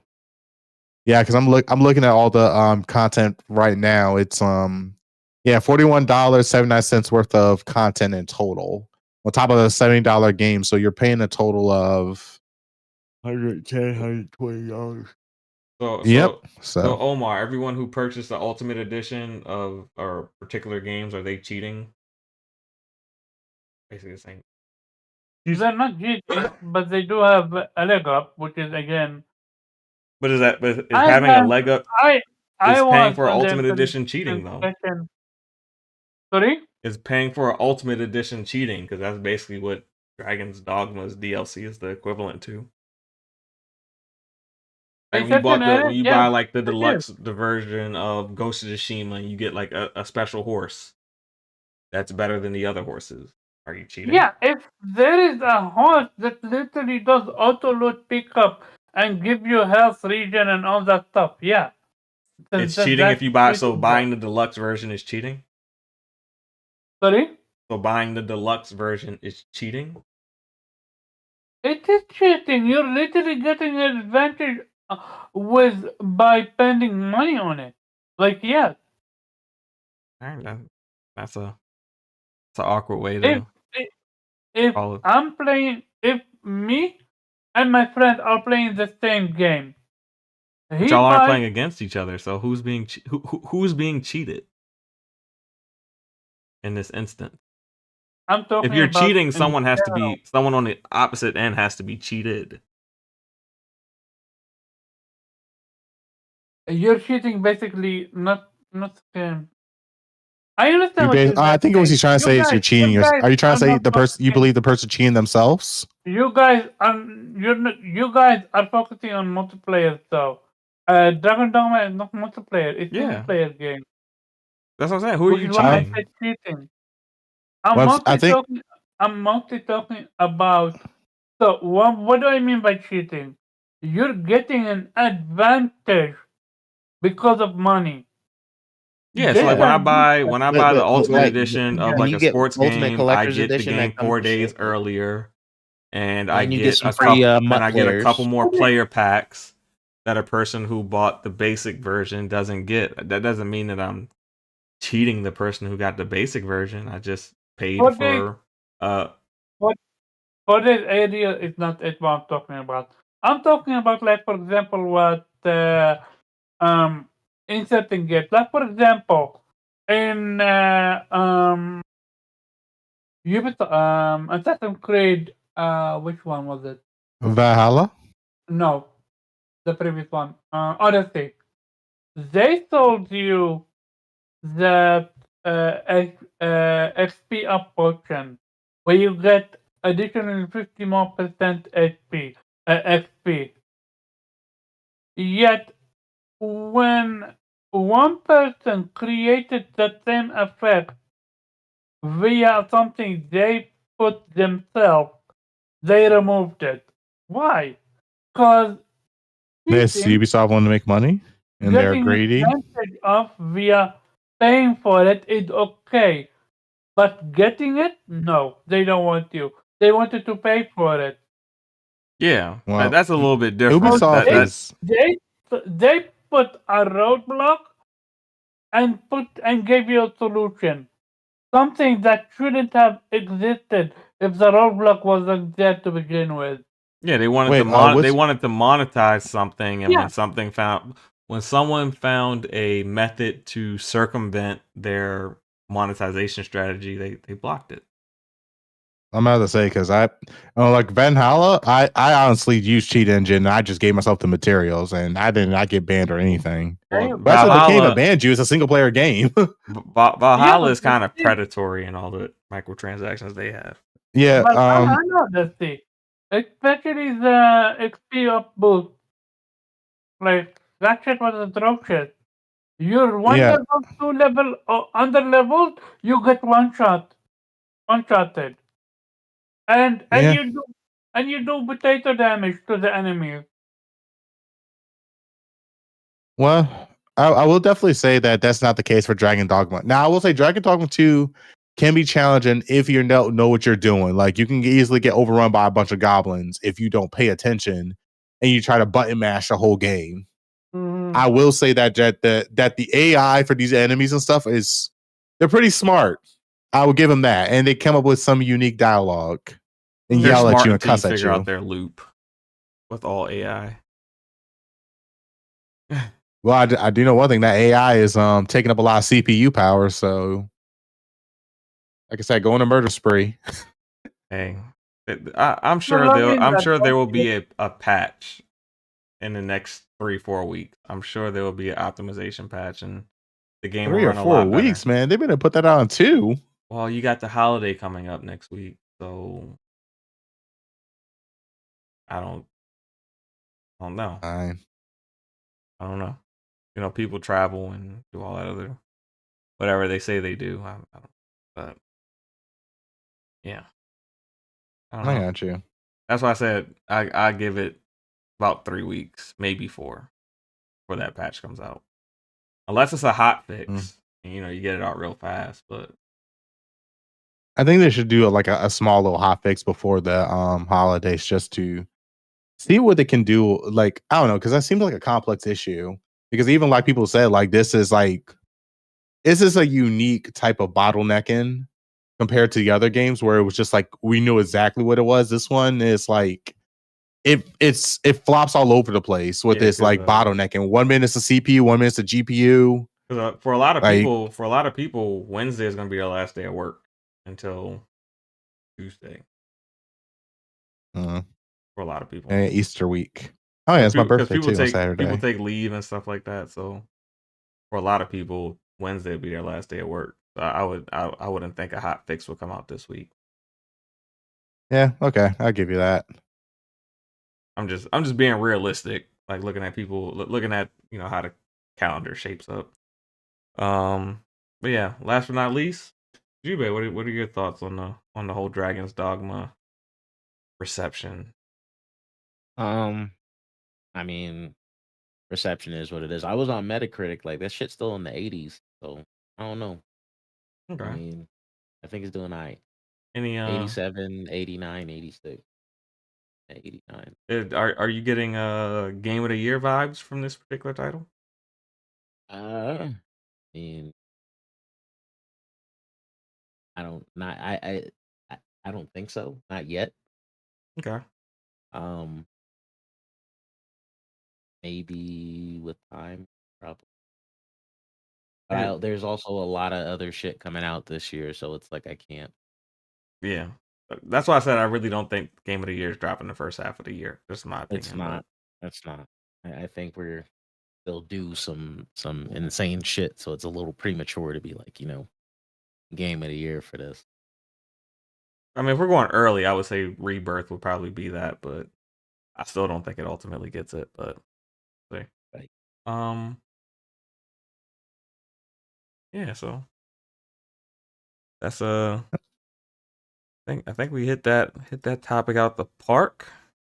And this last topic, you guys are gonna have to forgive me a little bit on. Let me get this timestamp in.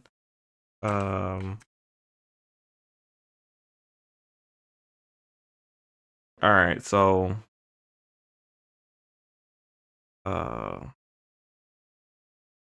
this last topic, Jubei and Omar brought up. It's about some developer that I've never heard of and some game that I never heard of or cared about, saying that it's skipping Xbox.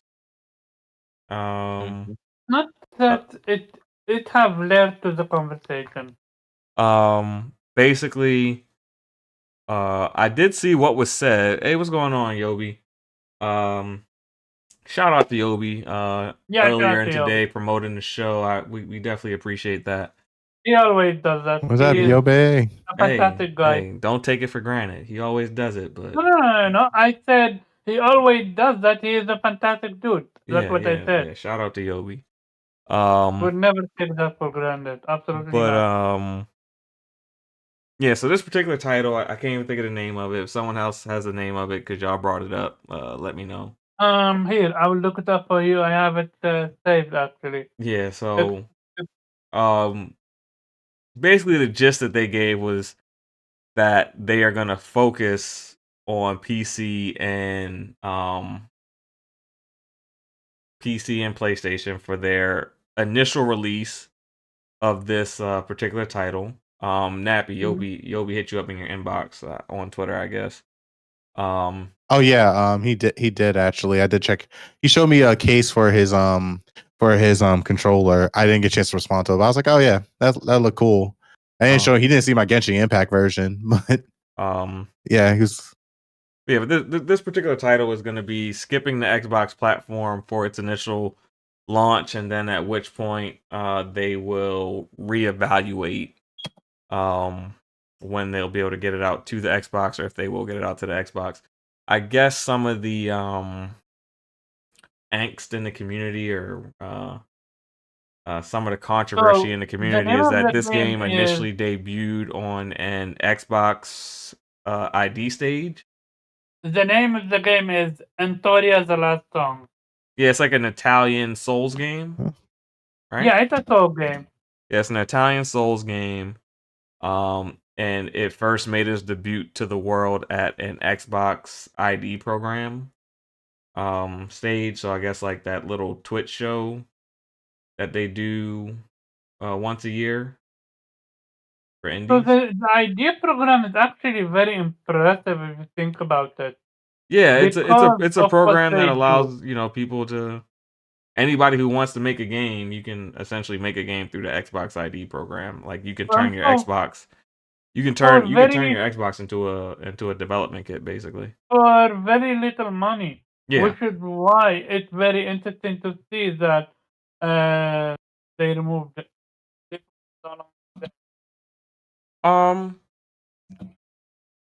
Like I said, I don't know much about the game. I haven't seen much of the game.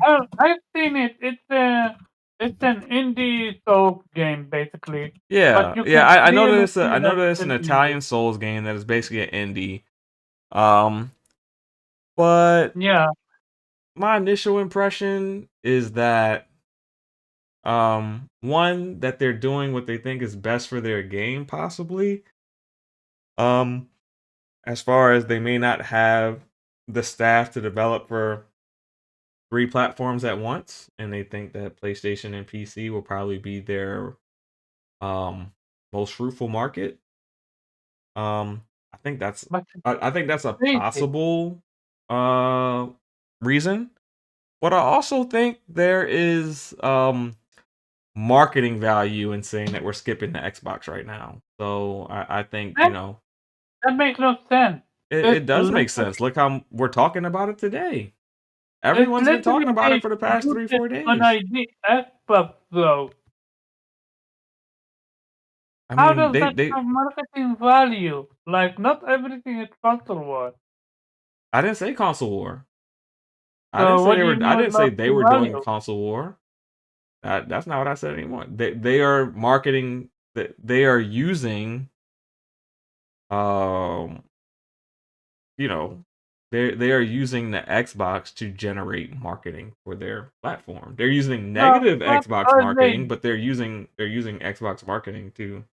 How the fuck are they doing that? They're sharing information though. I mean, we saw the same thing. Quantum Error did the same exact strategy Who? with Quantum Error.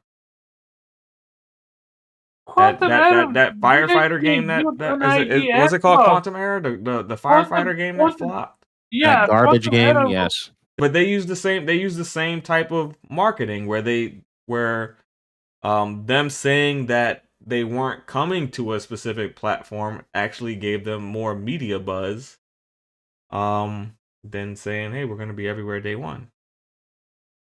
This one is literally whatchamacallit, debuted on ID Xbox. Yeah, Don't it you debuted think on that they stage, would have? yes. Don't you think they would have stuck with Xbox and dropped PlayStation if they didn't have enough funding for? Mind you, funding was being supported from Microsoft themselves. Well, So they got a marketing check if that shit showed up on their show, and now it ain't coming to that fucking platform. That's my whole issue with the shit. This Yeah. is weird. They're probably gonna have to pay it back. I'm pretty sure there's some agreements in place. Microsoft ain't that crazy.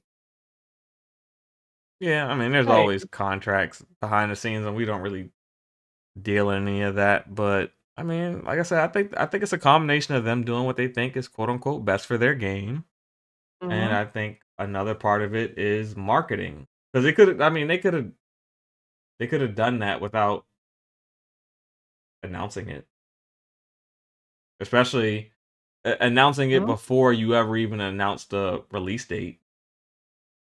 No, they have a release date. They have a release date. What Yeah, day is it coming out? it's coming out in August. In August 21. I'm not sure where you said I didn't see a where you release date got. for it. I just saw it was skipping platforms. No, I have it here. I can share it with you. Okay. Yeah, it's August. Okay. Hmm.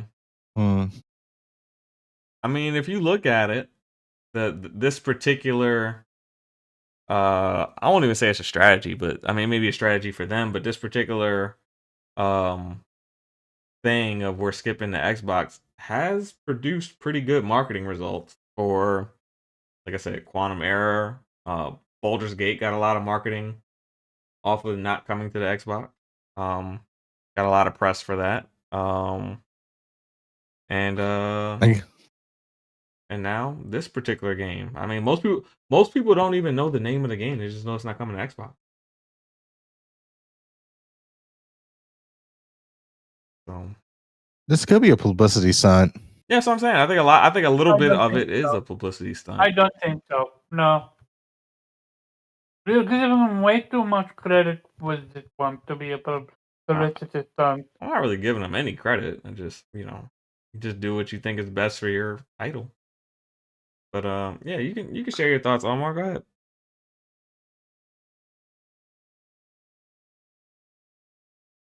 Omar, any other thoughts? Yeah, sorry. I said you could. It, this one feels to me very different than anything else done before. Like, yes, consoles lose games all the time, but when you literally debut it in Xbox or PlayStation, it could be the same thing, and you are no longer going there. Like something must have happened to where they feel the need to actively just basically alienate the Xbox fans.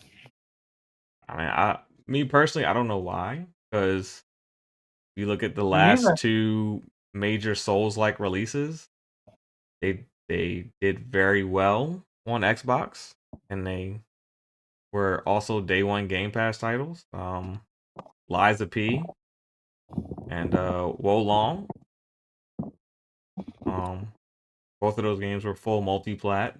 But they also had a lot of success from being in, the Microsoft Store and Xbox Game Pass. So I mean, I don't see anything on the Xbox side that would have been like your genre of game won't succeed on our particular platform if we develop for it and release it everywhere day one. I personally don't see that. When you got like Liza P was pretty much in the exact same boat as that particular game. It's a AA indie Souls like game, and it's done extremely well. What is the person doing? Hmm? Someone is having some audio. Oh, that's me messing with my mic. Nappy moving his mic around. All right. It's gonna be interesting to see if we're gonna start some reporting from getting players. What's happening? But you know, he is always on the side. Okay, yeah, we'll just have to kind of wait and see with that. Mhm. Juba, how you feel about them shitting on your favorite platform? When I heard the news, I literally was like, "The what?" Like, I didn't even know what the hell that game was, to be honest. I didn't catch that idea at Xbox show, so. My man saying it doesn't carry I weight. think I caught that Xbox ID show, and I still don't like the game. Just didn't. Yeah, I had no idea what the hell they were talking about. I'm not saying it's gonna be a bad game, but I just. Yeah, I don't know, I but I mean, was like, kind of like, who? They better hope. They better hope it don't flop, because then their whole excuse on, oh, we wanted this to be perfect on 2 platforms. If it ain't, I hope the same Hey, if people, they don't have the funding, what you gonna do? Nah, I don't want to hear that. The issue that you run into is that if you don't release a great game, then you lose support from the other platform instantly. Even when you come to that platform, no one's gonna support it because that audience is like, you snubbed us, basically. So That shit is going to be $9.99 if it's trash. It's going to tank price. Like especially like what indie titles, it's You want to get as much people as you can get on as an indie when developer. you're an indie title and you snub a certain platform, a lot of times you aren't necessarily forgiven for it per se by the customers on that platform. So I mean, it's a risk. I'll say that much. It is a risk to do that. Has it paid off? I can't think of many instances where it has paid off. Like, even with successful indie games, like, I don't think like a game like Sifu, great game. I don't think it found really strong legs on Xbox by the time it did release to Xbox. Or I don't think Kenner Bridge of Spirits ever released on Xbox, so I can't even say that one. no, But I didn't. yeah, but Stray released on Xbox, right? It Yeah. did. Yeah, I don't think that one did anything when it came to Xbox. I haven't heard anything about it doing great or even hitting Game Pass or anything like that. So it's just, you know, when you're indie and you kind of quote unquote pick a side. I'm not saying that that's what they're doing, but that's just customer perception. Kind of backfires if you don't have success on the platform that you choose initially, because usually the other platform doesn't necessarily support you when you show up there. Definitely a risk. It made me then question what made them go this way. Like I said, I think most likely it's a staffing thing, but I think most likely What? I think most likely it's a staffing thing. But you know, how can we make bad press good at the same time? You know, like you don't want bad press to be bad. You want to make bad press as good as possible. So, by making that announcement, this game got way more buzz than it probably ever would have gotten, even if it showed up on Xbox's E3 stage, Summer Showcase stage, I guess we'll call it now. Even if it had showed up on Microsoft's Summer Showcase stage in 2 months, it probably got more buzz in the past 3 days than it would have gotten on Microsoft's sizzle reel on a summer show. Like I'm just being realistic. It probably has. So, do I think they have something against Xbox? No. They are set that like they're. I think what I read of the developer, they are like a 70-man team. They got 70 people and they're trying to develop for 3 platforms. That's not really easy. No, that's not. And like And they're not going for a first low game. end AA game. They're going for a high end AA. Like they're using Unreal 5. Unreal 5 is easy. Oh my god, the blue It's not a matter of it being blue thread thing. You don't have no coding and you can make your own video game. It's not a matter of it being easy. It's like that license, has prices. Like I can say if they were using Udemy, then I'll give them that because that charges you for every download after 200 downloads. So I mean, you still got staff to pay and all that other stuff. Like it gets expensive. It's not like making a game isn't cheap. So I mean, I can see where you could as a AA studio. I don't know of any games they made, so I don't know if they're already kind of established or if this is like their first, quote unquote big game for them. I mean, I can see where, you might have to make some tough choices on what platforms you're going to bring it to.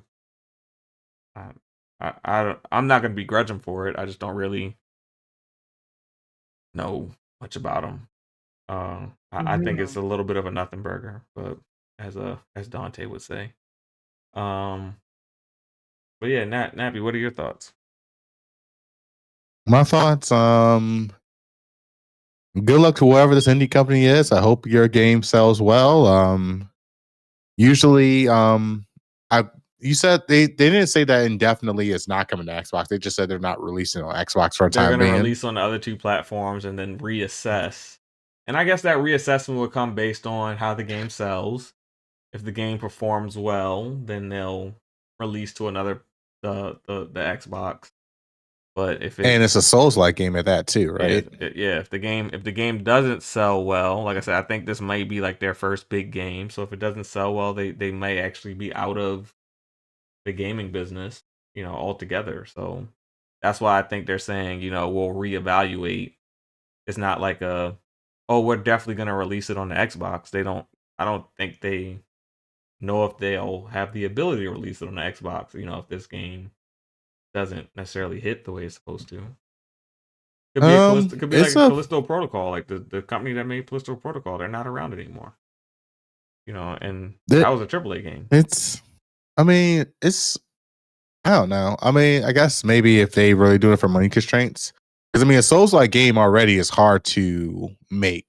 Well, not necessarily hard to make because a lot of the code is there that you just buy off rent, but fine-tuning the animations and combat, because that's like the biggest thing. That's what makes it really hard. Yeah, and they've made like over 100 enemies. I think they have like 100 to 150 different enemies that they made for the game. I mean, they put substantial work into it.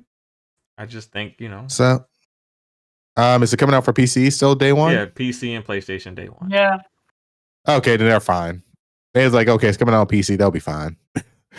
people on PC buy Soul games like hotcakes. Like I got like 7 different Souls like games on my PC right now. Yeah. Half of them I haven't even touched yet. That are like indie Soul like games. Some they're cool. They even got local co-op, and they'll be fine if it's on PC.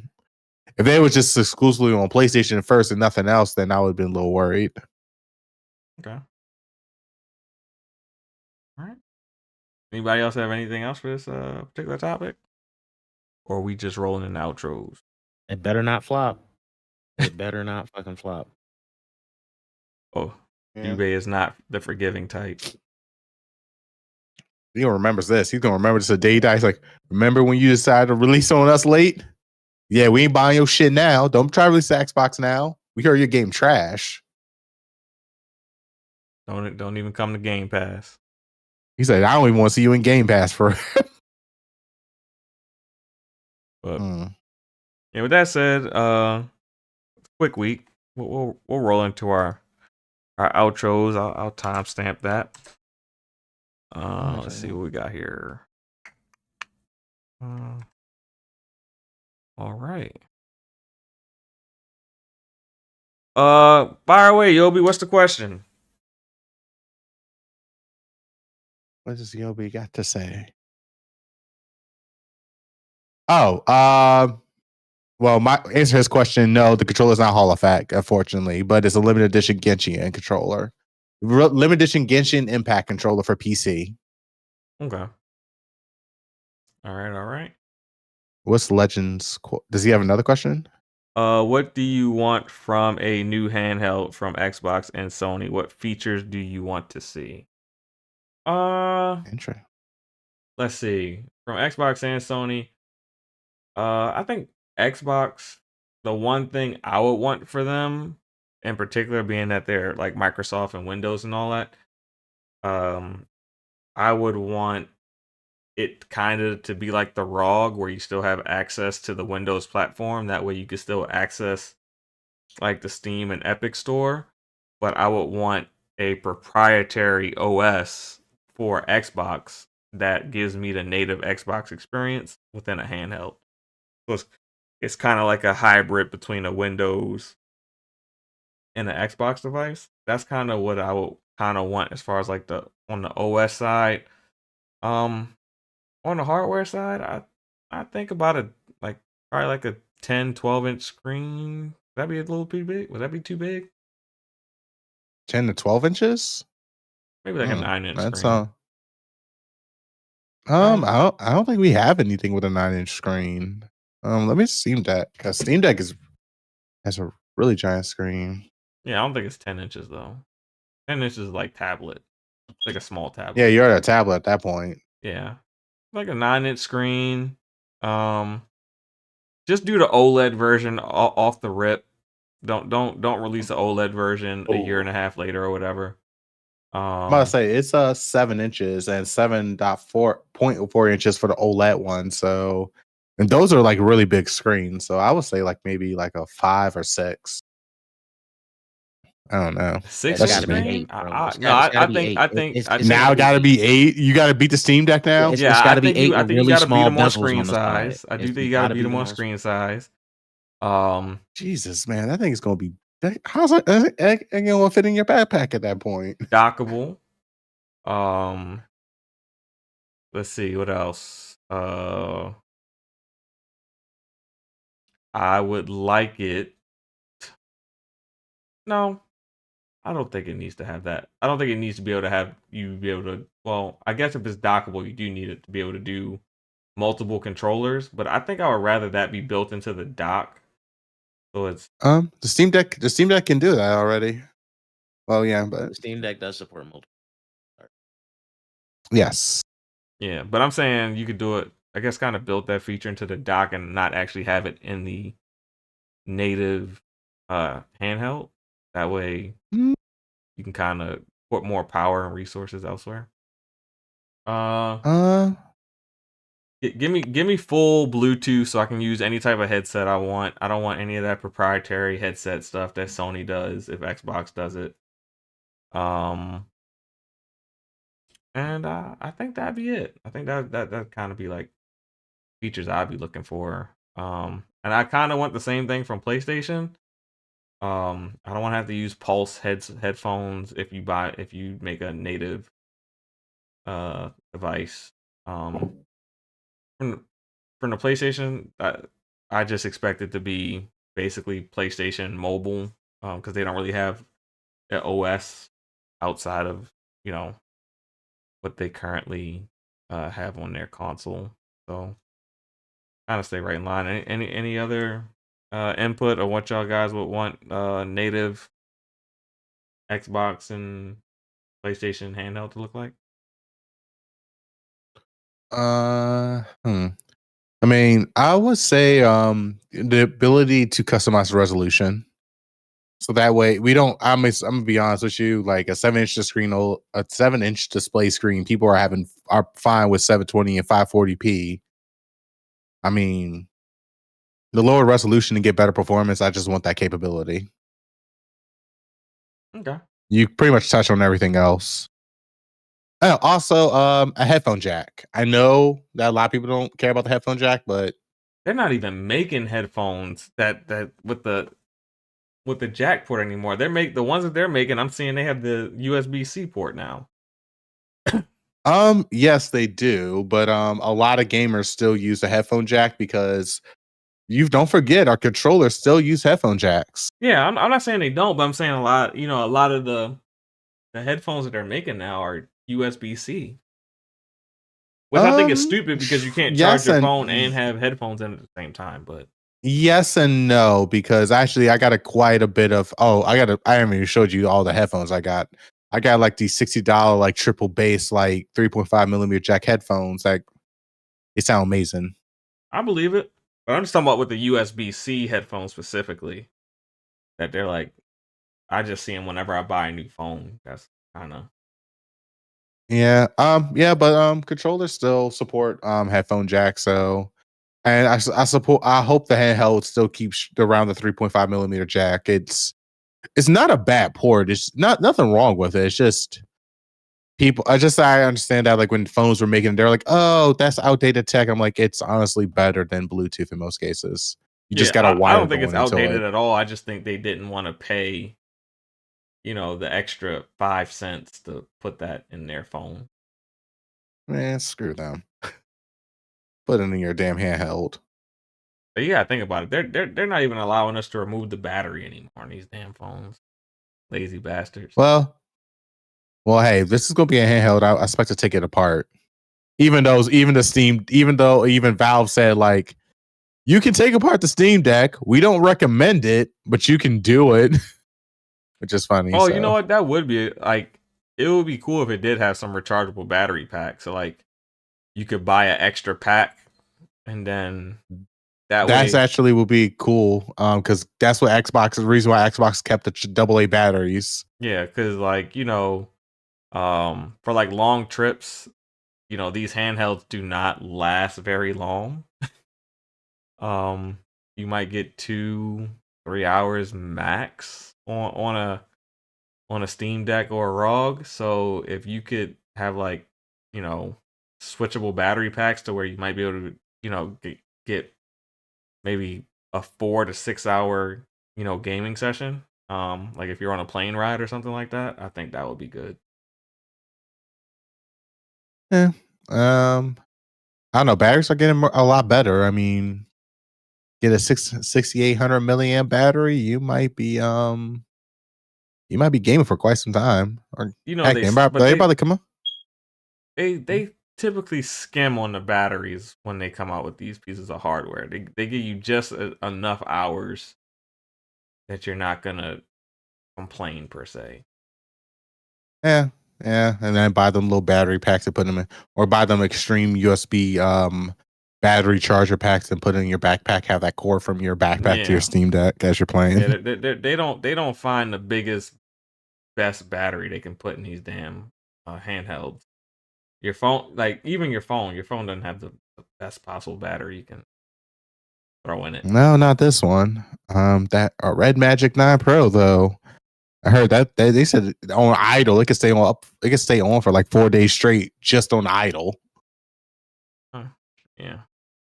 Yeah. So Look, man, that used to be the day back in the day when you had the old flip phone. If you weren't using it, that thing would last like a week on idle. yeah. Now our phones do so much stuff that it can barely last a day. Man, It lasts a couple hours. Sometimes my phone will be like at 20-something%, and I'll go to bed and I'll wake up and it's dead if I don't like have it on a charger. That's happened to me like a couple times. I fell asleep while having my controller hooked up to my phone while playing the game. My alarm didn't go off because my controller drained the battery. Oof. Yeah. That sounds like poor adulting. It is poor adulting, but I was just like, let me play some games while I'm on my phone. Call of Duty Mobile, sure, why not? And then all of a sudden I fell asleep, and then I forgot my phone's still plugged into my controller, and it just drains the battery. Oh, Yobi, you brought something. I would like the controller parts to kind of be removable. That way, module joysticks. Yeah, that way you don't got to replace it the whole damn console if you get like some drift or something like that. No, that sounds too cost efficient, and they want you to spend more money. Why do you think PlayStation, instead of allowing you to get Hall effect joysticks that could last a lot longer, just replace the joysticks? They allow you to get modular joysticks. I'm just saying, honestly, the best thing to do is Hall effect joysticks is the best thing. I'm thinking an Xbox and PlayStation handheld. If the technology is really there, I'm thinking it's gonna be more expensive than the consoles are right now. And so if you buy the high end model, so I would like modular joysticks at that point. Like if I pay like $700-800 for this particular handheld, because handhelds are not cheap. No, they are not. So I would like modular joysticks in this particular instance. I don't want to be like at least with the Switch you can buy new Joy-Cons and replace them. So I would like something like that. You have any thoughts on what you would like from a PlayStation, Xbox handheld? For me personally, comfortability, man. Don't make that shit too small. Don't make it like massive. But I have big ass hands, and I don't really mess with handhelds because a lot of them are just too small for my hands. Okay. I don't play the Switch in handheld mode. It's just uncomfortable. Like you want like a Xbox handheld with like Duke controller cut in half on each side. Maybe not a Duke. Like the S was cool. Their slim control cool. But yeah, that like I said, I want my Xbox dashboard to be the first experience you see. You power it on. And then I want them to do something with it, like actually have a studio make a game, for this handheld. I don't think they'll have to do that. I think whatever this I think their handheld will be a native Xbox experience, like the same experience that you'll get on a console, just on a smaller screen. I think the days of making like different games for the handheld, I think those days are gone. Like I think that died with the Vita. Personally. Or maybe they can add features for the handheld version. I don't know, bro. Like it doesn't have to be like specific, but like maybe change how you can do the control or aiming or something because the hand. That's what I mean. Like do something with it. Like gyroscopic aiming. You can't do that on console.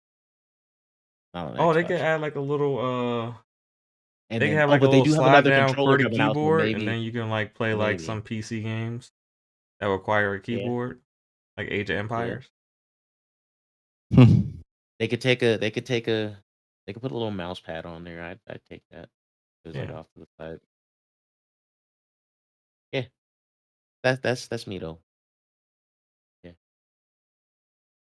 Omar, you got any dream features for a native PlayStation, native Nope. Xbox handheld? Nope. You don't give me movie this one. Huh?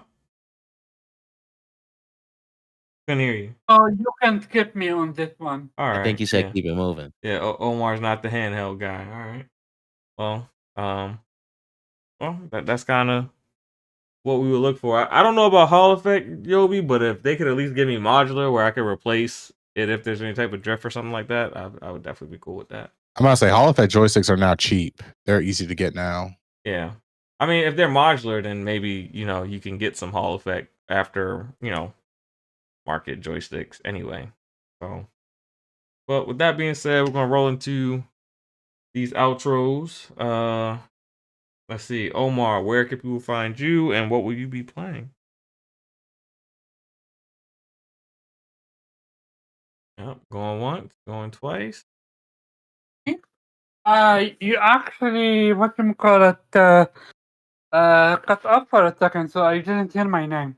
You can Oh, find me at Caraba_Cab on Twitter and Other Player Podcast. We have finally a new logo. Shout out to Nate and Marvin for handling that. And yeah, see you next week. all right, all right. And Jubei, what will you be playing and where can people find you? Hmm.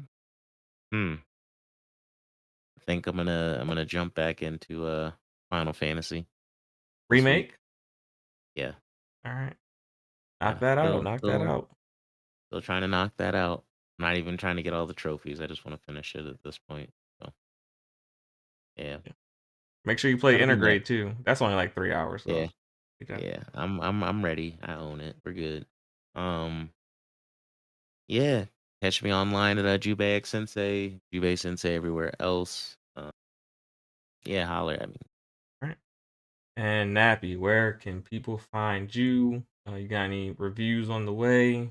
Any particular games you're gonna be playing?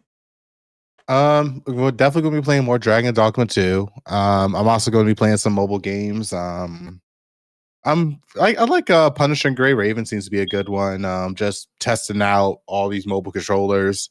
Also testing out the heating of my phone as I try to max out these mobile game settings and watch my phone struggle as much and try to make a hard reboot. I actually made a hard reboot, which was in Tower Fantasy, which was actually pretty impressive. So yeah, I'm gonna dive a little bit more into this mobile gaming as I'm still doing my PC game, and of course, I got my controller reviews coming up. As a matter of fact, this one is almost done, which is the Big One Rainbow 2 controller. It works on Xbox and Nintendo Switch and PC. So if you want like a pro like controller, gyro functions, all the whole 9 yards with turbo and stuff, Yeah. might want to look into this. And just so you know, Nappy, you've been talking about that damn Victrix controller so damn much that I'm starting to get advertisements when I scroll through shit for the damn Victrix controller on my phone now. Yeah, they just released the Xbox edition, which is really good. Apparently, everyone likes the Xbox edition of it. So Okay, I think I saw one in the store too when I went to the store last time. $180 though. It's because I got the PlayStation version. I want to review the Xbox one, but the thing with the Xbox version is that it's the exact same as the PlayStation one as far as performance. Okay.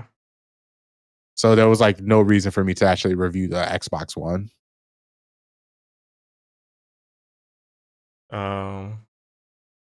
And me, I'm going through Final Fantasy Rebirth on hard mode, waiting for the rest of these peasants to catch up and beat the game, so we maybe can do a spoiler cast sometime next month, hopefully. And that's about it. Do I think Hall Effect joysticks will be a standard in the industry? No, I don't think it'll be the standard. I think it'll be a luxury feature, unfortunately. I'm starting to see a lot of controllers on PC doing it. Yeah, but it's, when you say standard, I mean I think of when I buy a console is the stock controller that comes with it have holostack joysticks. I don't think that's going to be the case. With that said, thank you guys for coming through, getting your weekly dose of that vitamin G. Hit that like button. We are out. See you next week. Peace.